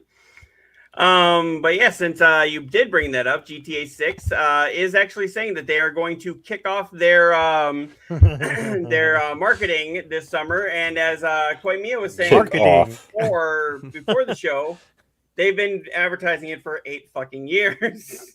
Yeah, how much marketing do you actually have to do for this game? All you have to do is actually stick to your release date, and it markets itself, right? Like I said, every fucking story for this game is marketing, whether they want to admit it or not. Mm-hmm. Letting that fan that's dying play the game, marketing. Letting, it's to say that they're kicking off marketing is fucking stupid. That Joker guy from Florida Joker? Yeah, the Florida Joker man from 3 years ago. Yeah, right. GTA, we gotta talk. Guy. Yeah. Everything is marketing, whether they want to claim it or not. Everything on Facebook and all the feeds will just be GTA. Yeah, you're going to get ads up the ass is what they're saying, basically. It's no more stories, now it's ads. You're going to get phone calls. Instead of, we want to talk to you about your car warranty, they're going to be like, we want to talk to you about GTA. Well, they got to make back that $2 billion or whatever the fuck it was. Fuck, they'll make that. They've already probably made that in pre-sales. Most likely, yeah. And to be honest, I'm going to be one of them. I don't care what you say. I am looking forward to this game. I will play that before I play Expedition 33. Nope. Nope. No, Expedition is the next one on the list, but still. Yeah, Should So- be the one on your list now. It should be the one you're playing. I'm going into it. That's the next one I'm playing. I've When? literally got done with Assassin's When? Creed, and I'm When? putting in. Yeah, didn't I thought I saw that you Do were next week. already starting it? No. No, I put it up on my social media stuff. He's been Yeah, I marketing. saw- He's been marketing that he's going to be playing it. Yes. Yes, I will. I'm going to start playing it probably tonight. If I don't get to it tonight, then on Monday. Okay. Are you going to hold me to that? Probably. Yes. At least get through the first act. Well, at least send Koimiya his Switch 2.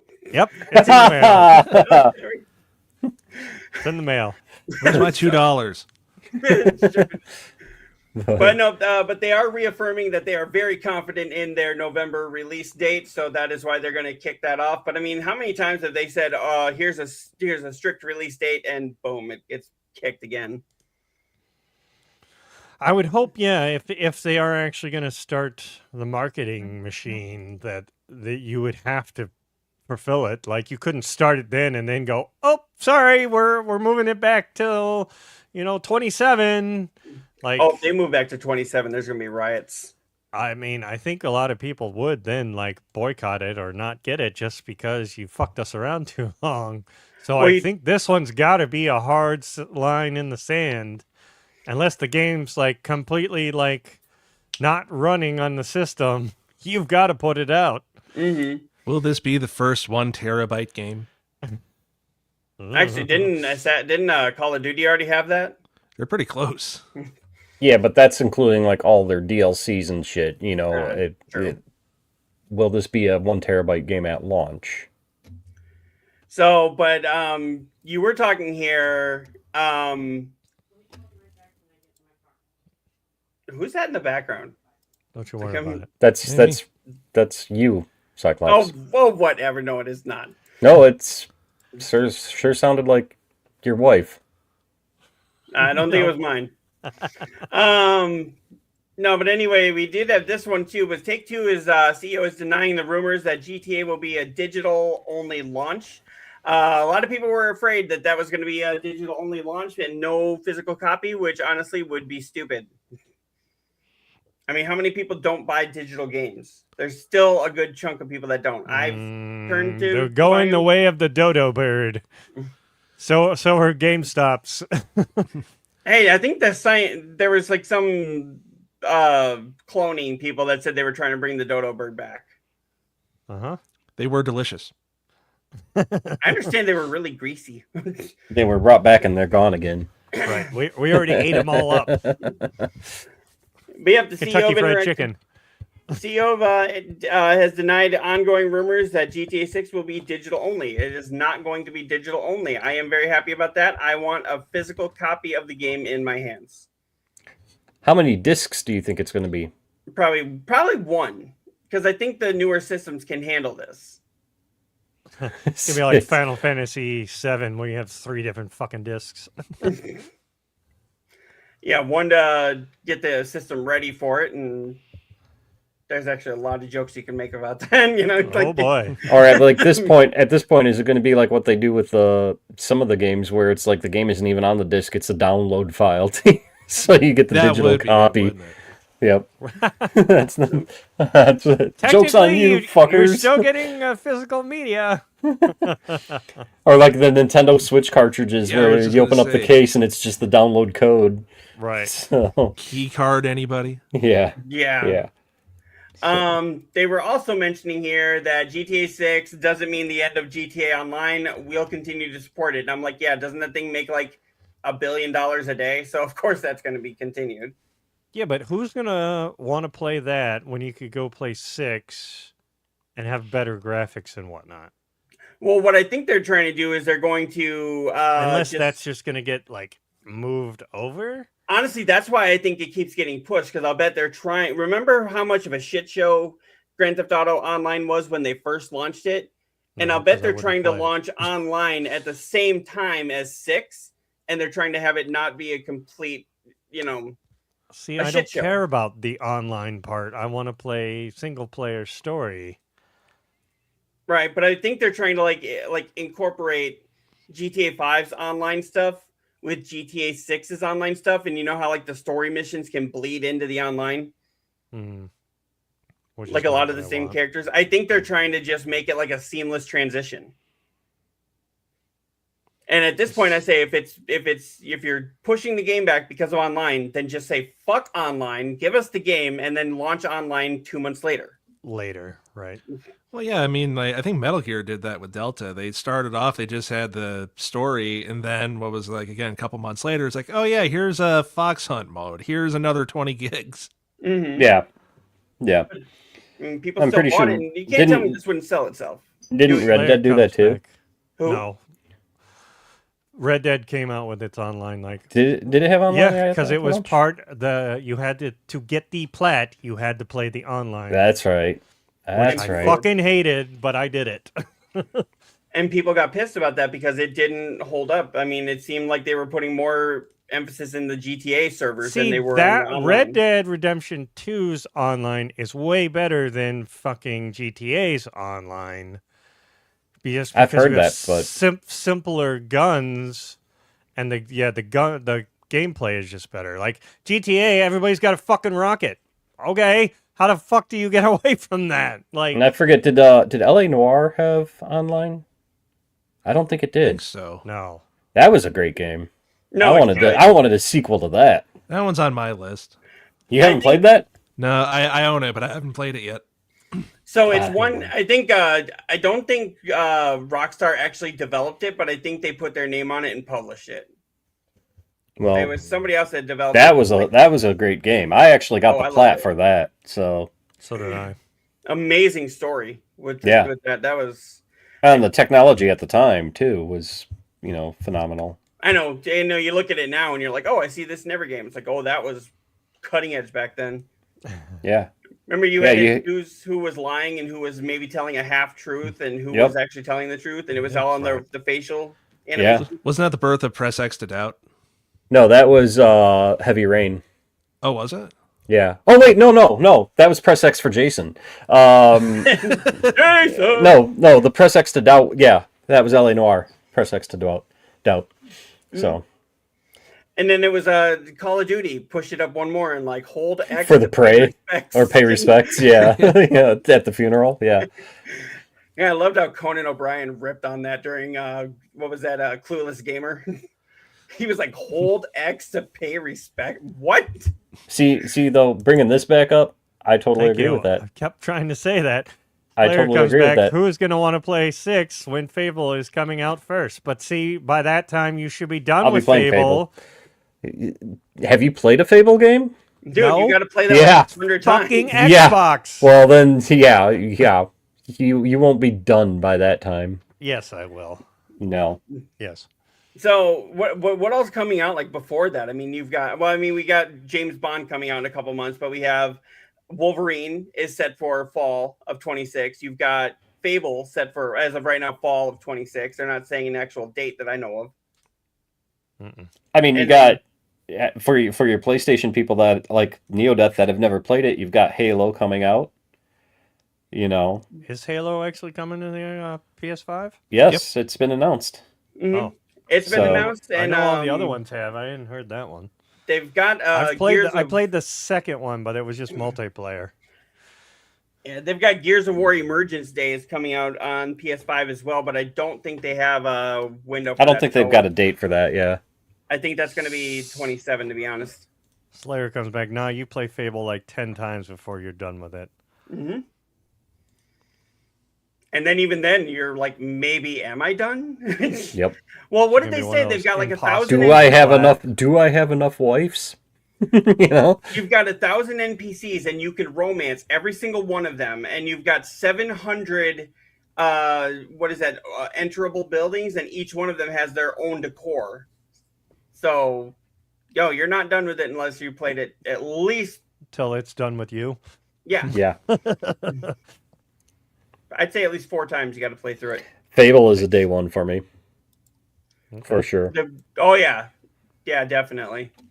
What about you, Cherrick? For Fable? Yeah, you seem like you'd be a Fable fan. Probably. I'd have to check it out first. Aha, another one that hasn't played it. Yes. See, he knows it. He knows what's up. There's a Slayer lot knows of chickens what's up. to be kicking. There's a lot of chickens to be Oh, kicking. kicking. Yep. Okay. And no, we're not talking about Legend of Zelda kind of chicken I was kicking. gonna say like Zelda. Yeah. No. Yes, Although but I made different. the grave mistake of abusing a chicken in Skyrim. You fucker. They were yeah. bad. They got a little feisty, yeah. Yeah. Um, I remember that. I remember. So, while moving on with the story that we have here, this is one we were kind of laughing about before the show here. So Sony has AI generated podcasts starring characters like God of War's Kratos. They might be Sony's worst patent ever, according to Kotaku. The podcast would give you updates on games you're playing in a simulated voices of your favorite characters. I mean, just imagine Kratos in a podcast, and then they want to have other Sony characters. Like he's sitting there talking with Elena from Uncharted. Well, like I said, I feel that's like Space Ghost. That's all I picture is him Here's the behind thing. the desk. You know what cracks me up about AI is people are getting more and more pissed off about it, but at the same time, how many people use Siri daily? How many people I think use it's a Google? difference. It's a difference between like the AI, like you're talking about, like Siri, and generative AI, where they're trying to make art with it, and that's what's really sticking in people's craw. Is like Okay, so that's like what they're afraid of. okay, but so for example, this podcast, I made this. would you be upset about it? No, but then again, I'm also of that camp of like, okay, well, this shit's gonna happen, so like I would prefer like, you know, if it was like humans making art, but I understand using AI, especially for someone like me who can't afford to pay someone. It's like, all right, well, I need to make something. Can't get it out, right? Like, Right, you either know, that, my or I'm background is AI generated. Like, I couldn't make that. right, or like I'm like creatively stunted. I can't do anything visually artistic to save my life.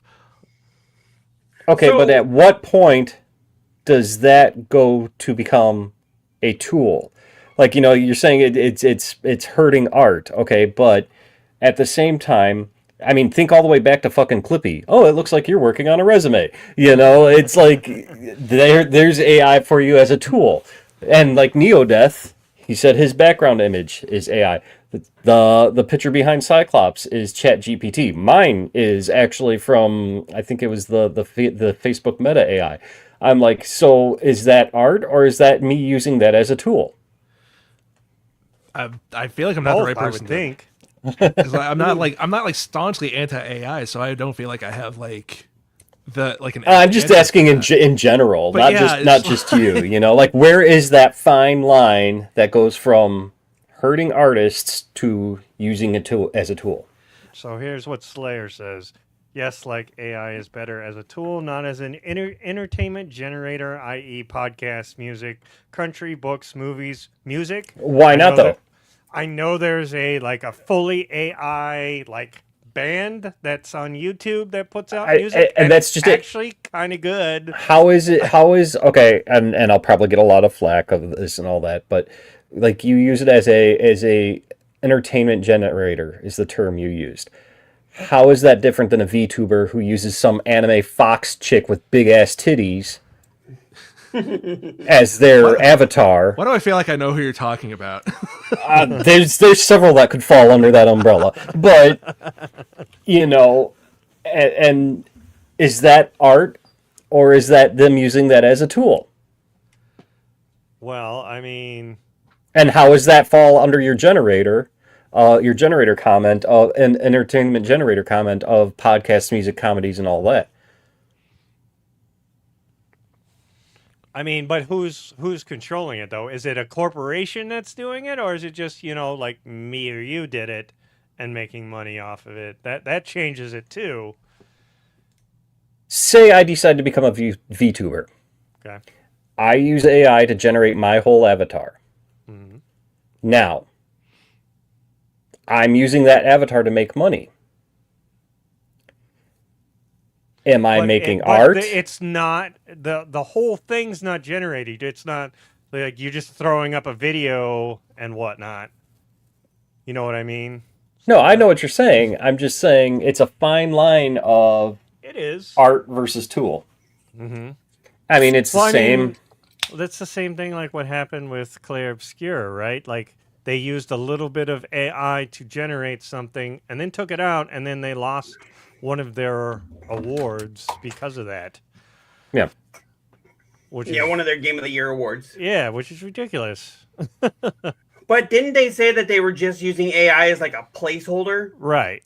I believe so. They were But I gonna, mean, like- even still, that's like, you know, like, so I don't remember who, in like one of the comments of that article, someone's like, then you have to, you know, fault like news people who use spell check Yep. on their articles. And here's it's a the other tool. thing. With the way some of that AI is getting nowadays, because I've seen some really fucking good videos. Mhm.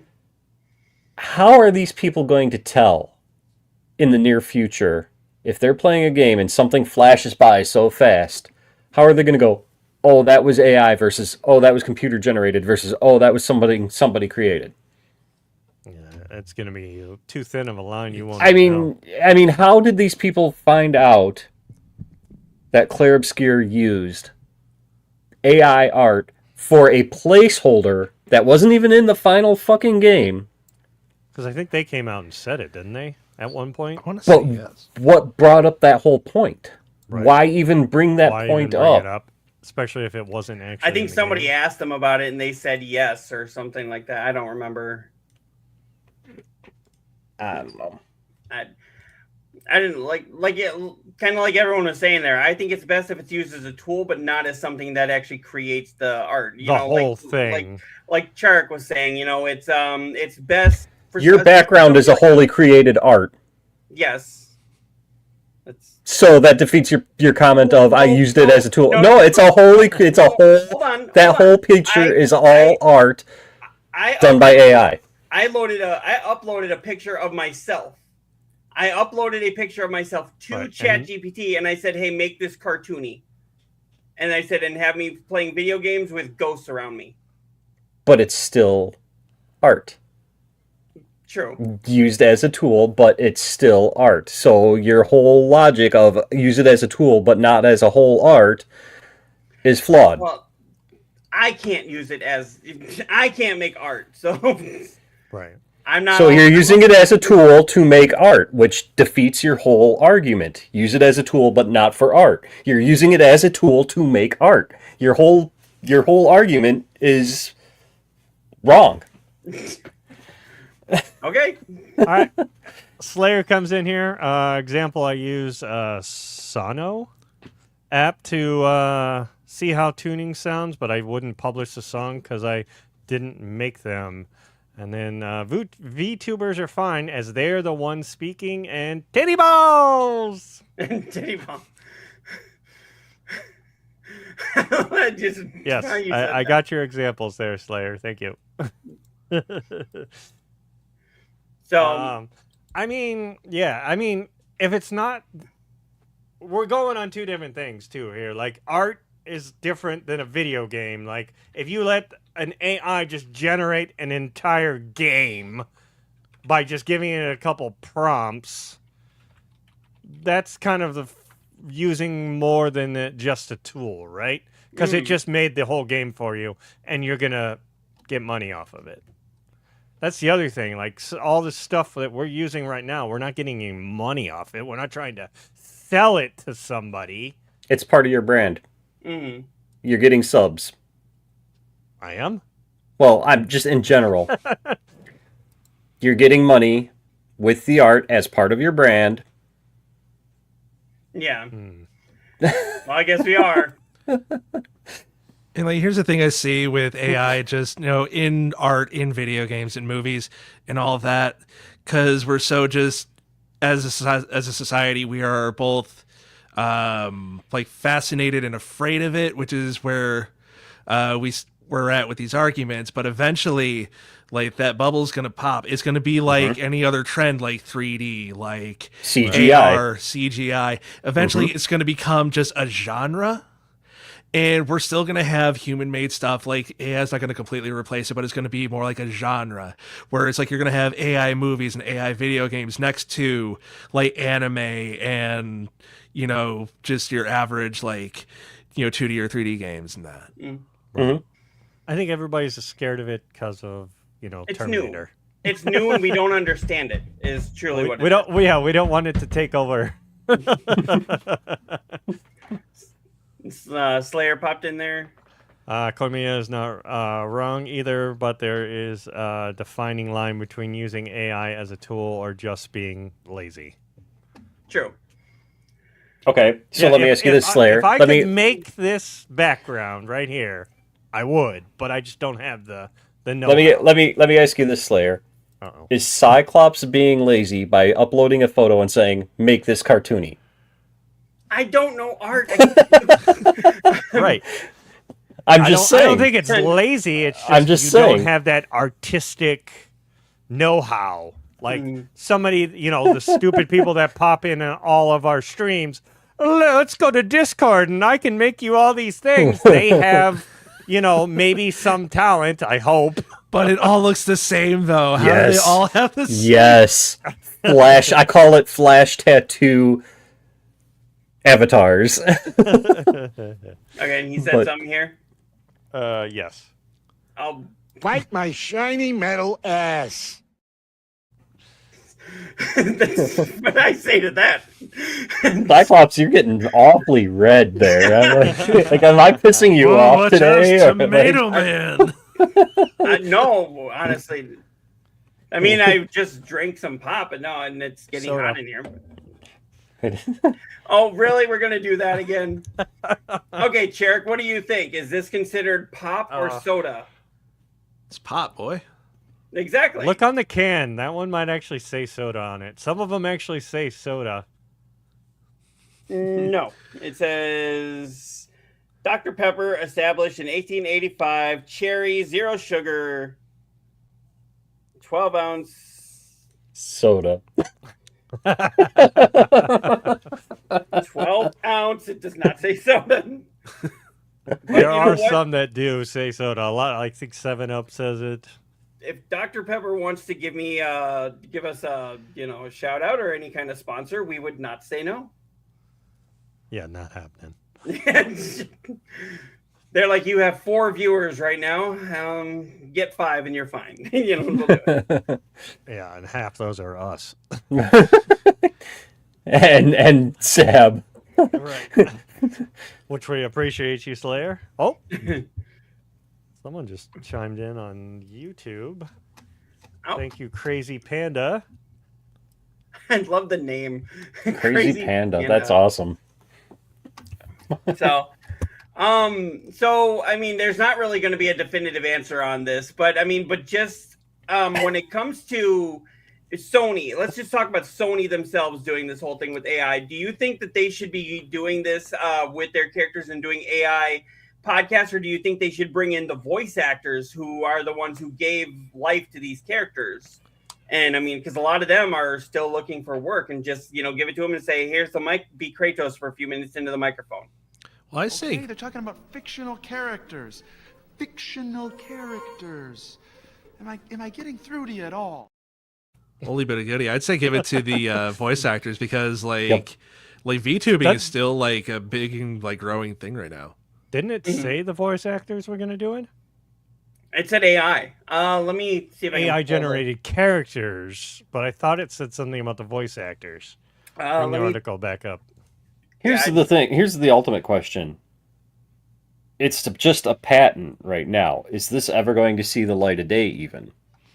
I mean, they're probably just covering their ass so somebody mean, do you else know how many- doesn't do it? I mean, do you Right? know how many exactly? Do you know how many patents that they probably have that we don't even fucking know about? And this one's just grabbing headlines because AI. And I mean, I'm sure Nintendo has one patented for their fucking characters, and if they don't, they will soon because we all know how Nintendo likes to get Sue happy. I was gonna say, I And think so, they're doing it because of Disney went after a couple of those ones for using their characters. right. So they're probably like, well, fuck, we better jump on this bandwagon and Exactly. cover I mean, our ass. Nintendo's not far behind if they haven't done it already. Okay, so it doesn't say anything. It says here Sony's idea to combat. Okay, so it says video game platforms currently lack the ability to provide unique and targeted content to gamers, to update the gamers about things that are happening on the platform. The patent reads, there are currently no adequate solutions to the foregoing computer-related technological problem. Sony's idea to combat this made-up problem is to create a daily AI-generated podcast in which characters like Parappa the Rapper, Ellie, or Jim Sakai give you recaps on your gameplay and updates on games that are on the way. This is framed as another way of personalizing the experience, as the character who reads off the marketing copy might be one from a game you've played recently. So I'm curious here. They're bringing the actors in here. Oh, right here. Companies patent things that never actually come to us. So this is what you were saying here, Koimiya. Considering how much legal red tape you have to go through, and then it actually brings here performance to train these models, along with SAG-AFTRA having recently negotiated AI guardrails. So I'm curious though. The way they make this sound is almost like it's implemented in, like, say, your PS5, because it's telling you things you did recently in your gameplay and shit like that. So you're going to have to tie your account to it. It almost kind of reminds me of what Microsoft did with Cortana. Okay. And, or like, for those of you who've watched us when we use Beacon Max with Angel, when he's on here, and Sammy, Sammy loves flirting with Cyclops. But, it was so funny. like... Yeah, same thing, and it's what it sounds. It sounds like they're just patenting it as something that they could possibly implement in a future system update, where it's like, you already get those little things when you play certain games in the little notification. PS Plus help is enabled on this game, and things like that. It sounds like just an upgraded version of that, where now it'll be Kratos going, "Oh, you're having trouble with this trophy. Would you like me to look up a walkthrough?" Or right. Something like that. I mean, and then of course, anyways. and then of course ads too, but. Yep.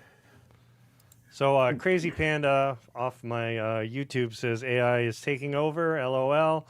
We can't even speak to a damn medical consultant or bake consultant here in South Africa anymore. Everything is going AI. Well, I don't know about you, but I have AI. Yes, you do. That's about all you I. Okay. You don't have the good jokes today, I'll tell you that. It's one of those dad jokes, apparently, and I'm not. That wasn't even. Oh wait, you serious? Let me laugh even harder. Really? Who did that one? Looks like Cherrick. I think it was the blurry guy. Yeah, Cherrick, you're all blurry now. Didn't you know I'm half Bigfoot? I saw somebody that was like on this TikTok or something. They were doing like one of those fake Bigfoot sightings, and they were like, "Oh my God, it's Bigfoot! Quick, grab the lowest quality camera that you possibly can. Make sure you shake it around a lot and say, 'Oh my God!'" Right. And then we're gonna sell it to the papers, and we're gonna say that it's real. But yeah, so somebody that actually is excited for AI, Blizzard president seems to support generative AI exploration, saying, "We want our dev team to be able to utilize and explore whatever new technology is out there." So, I mean, they've got one person out behind their team, and it's the president of one of the biggest gaming companies in the world. So, I mean, it's I don't know what else to really add other than it should be used as a tool. A tool. Like GMOs are a tool,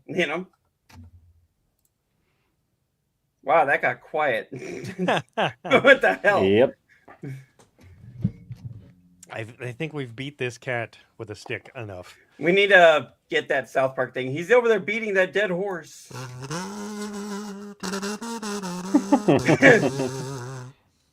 So, did you guys watch the new Nintendo Direct?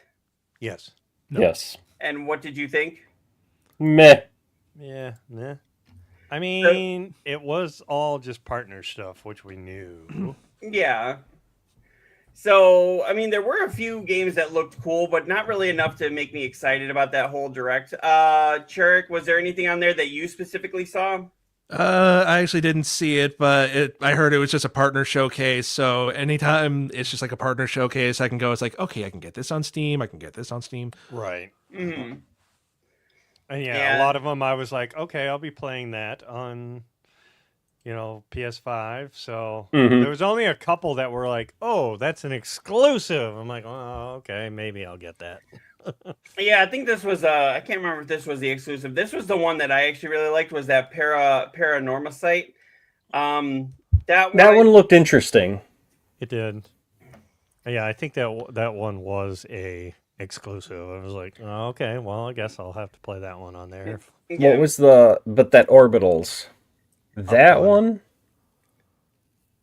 Yeah. I don't get why everybody was like, "Oh my god, Orbitals." Like it looked okay, but unless I was the only one that the thing appeared janky to me. Like it was dropping frames bad in their trailer, and I'm just like, I don't know why they thought it would be okay to put this trailer out. Like, I don't know, maybe it was just me, but you guys will have to go back in your spare time and watch that trailer and let me know what you think. But there were a couple of times where I'm like, those are, and I'm not talking like just a few drop frames. I'm talking like it almost like old South Park jankiness, Oh my god!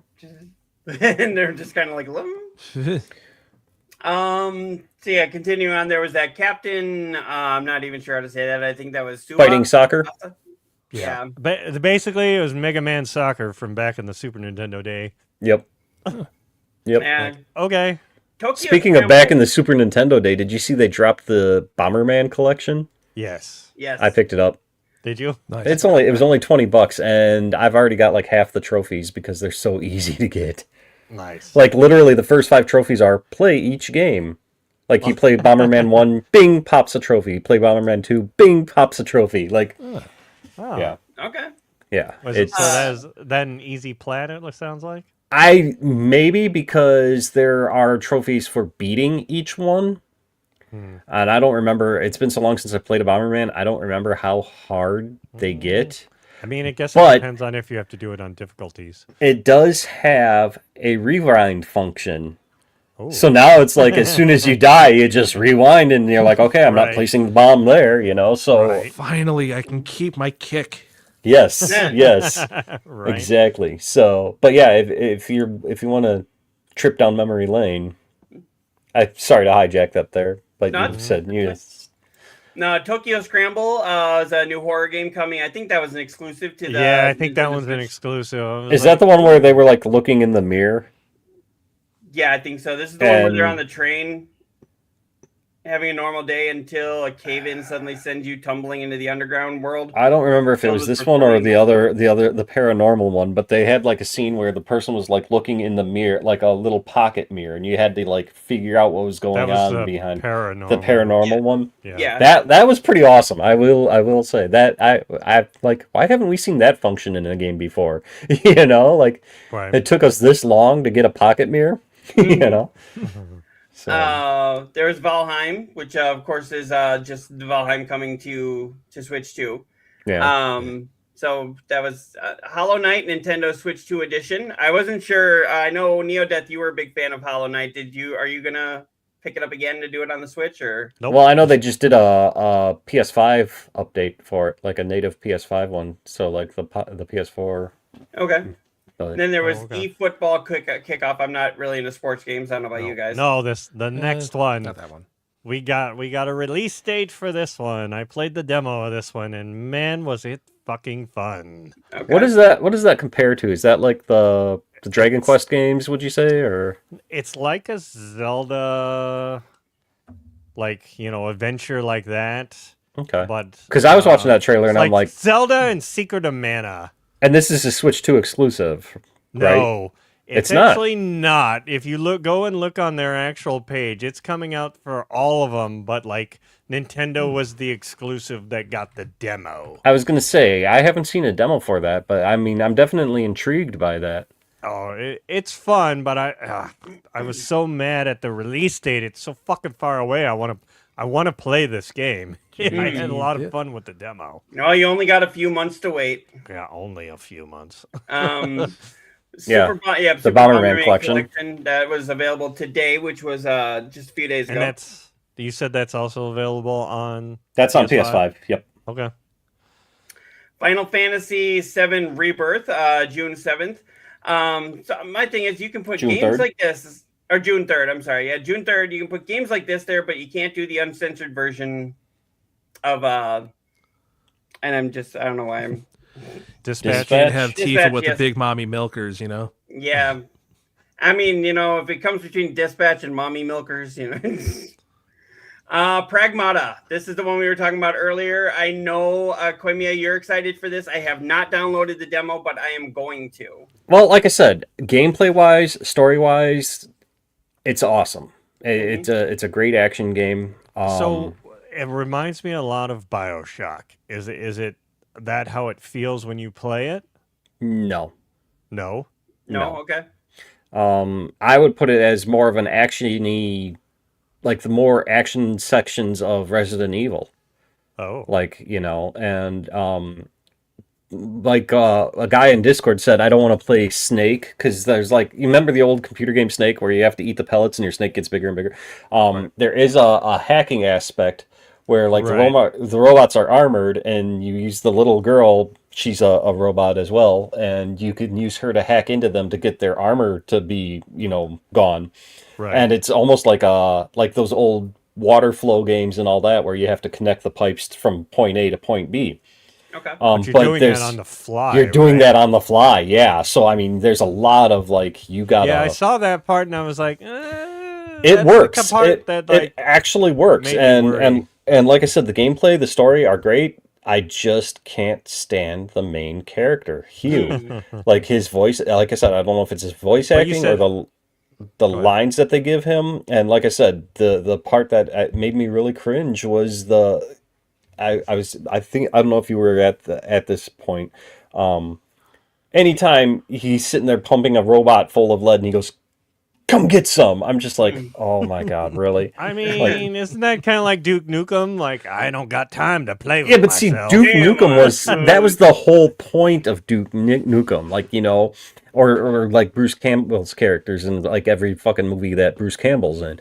But you got this environment that's very serious. Even in the demo, the situation you're in is very serious, and then you're sitting there "Come get some." It's like, oh my God, really?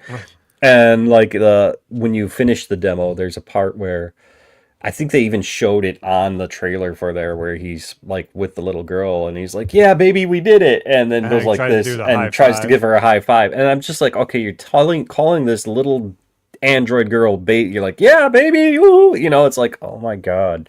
So that aspect just makes me cringe, but the gameplay was great, and the demo isn't that long. It's 15 minutes long, but it took me 20 minutes because I was exploring. Why do they call it the sketchbook version? Because I looked on there, I'm like, why the fuck? here's why. Without going into too many details, at the beginning of the demo, she is drawing in a sketchbook, and he asks her, "Oh, what are you making?" And she's like, "Oh, I'll show you later."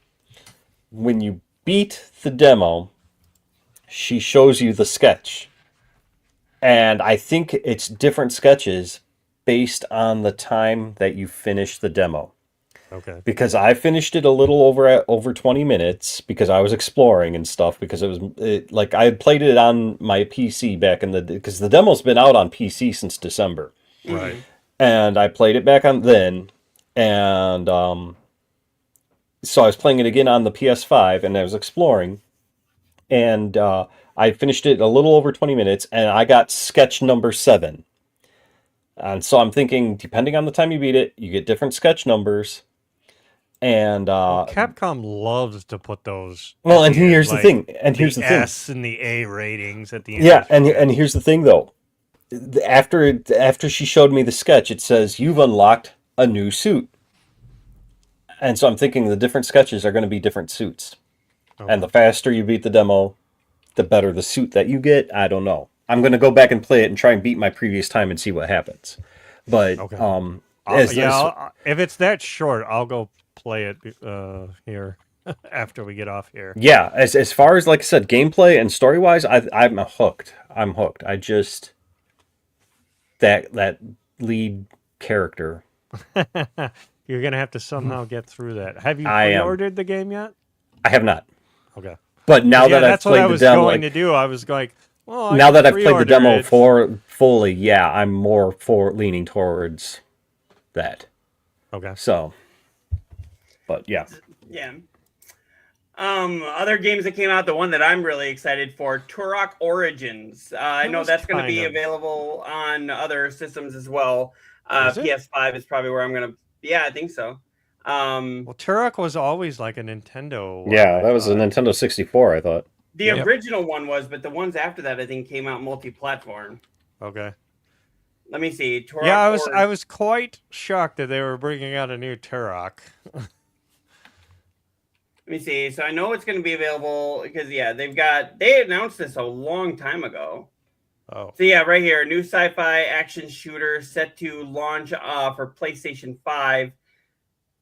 So it says it's PlayStation 5. Let me go. What systems will Turok Origins be on?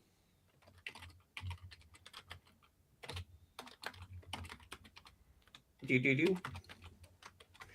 Okay, it's one of the top. It's one of the top search things here. So yes, it will be available for PS5, Xbox Series X and S, Nintendo Switch 2, and PC via Steam.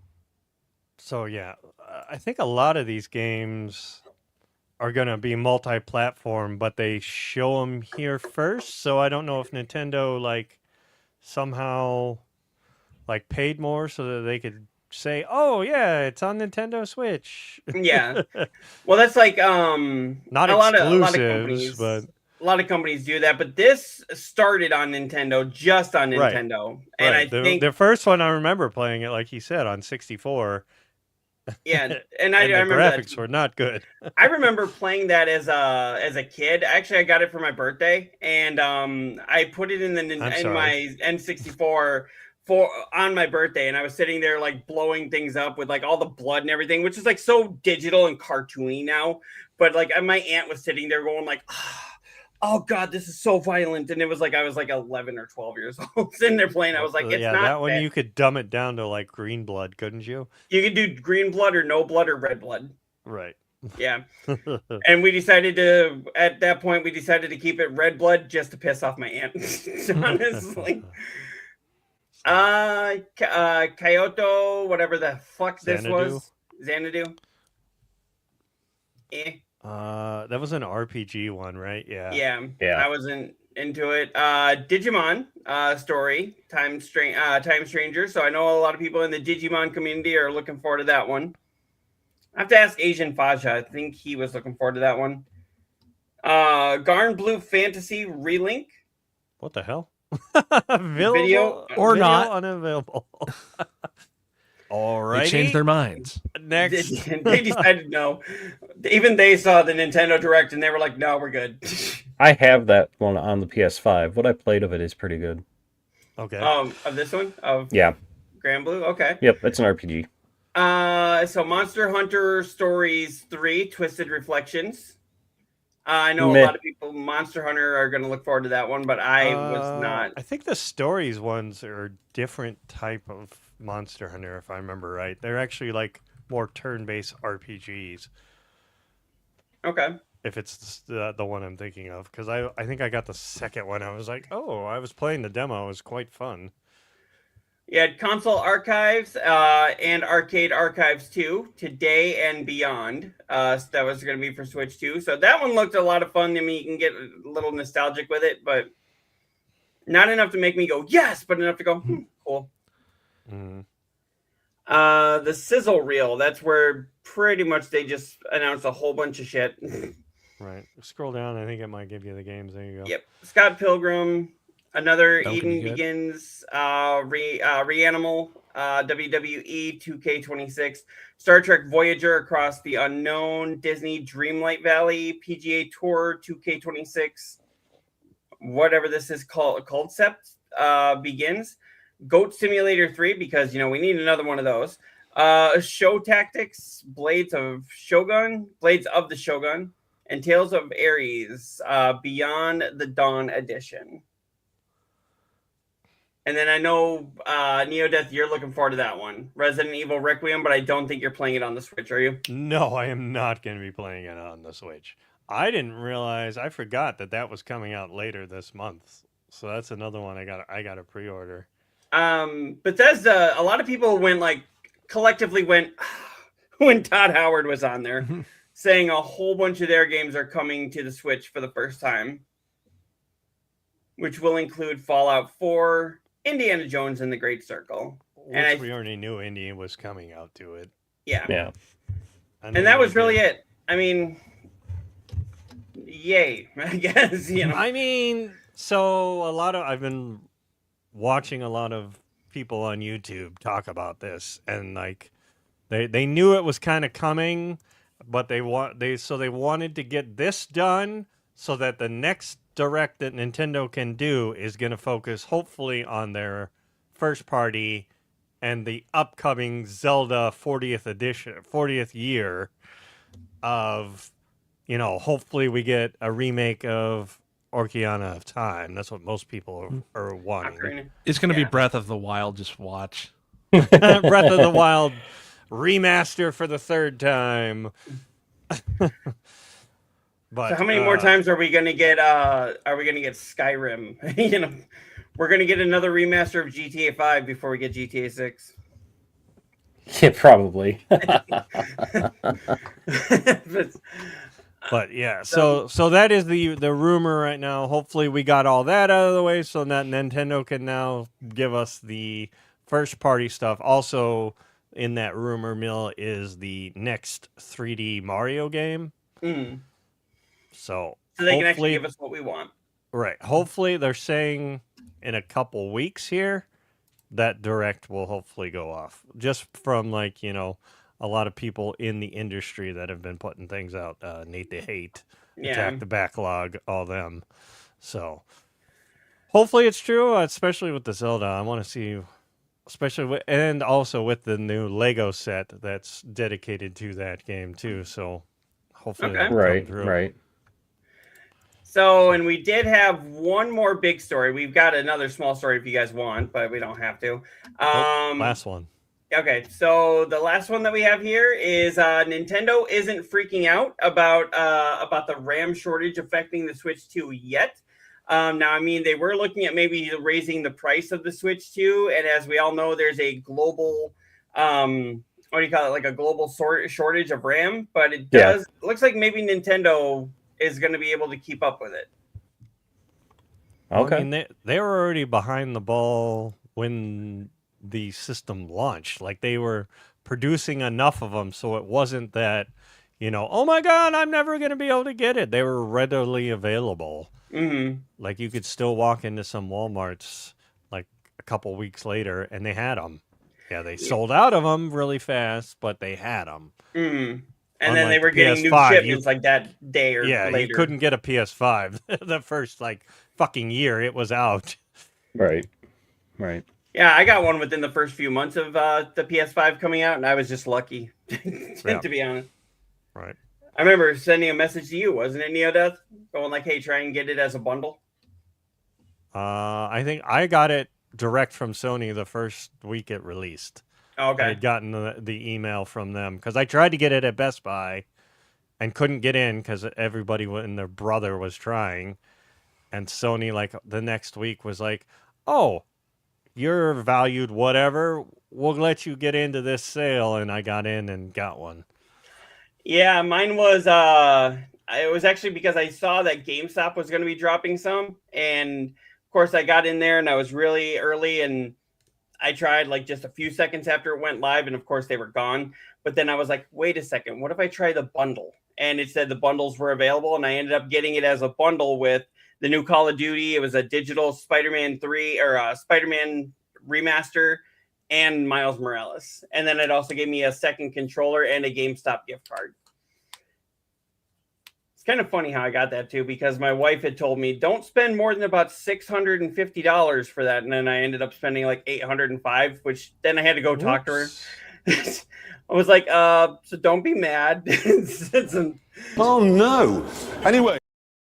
Oh, shut up. I was like, don't be mad. And she's like, no, I'm not going to promise that. I was like, don't be mad. I'm telling you, don't be mad. I looked this woman in the eye. I said, bitch. You said that. Yeah. We've got the whole thing there. I need to get the space one. Just bitch.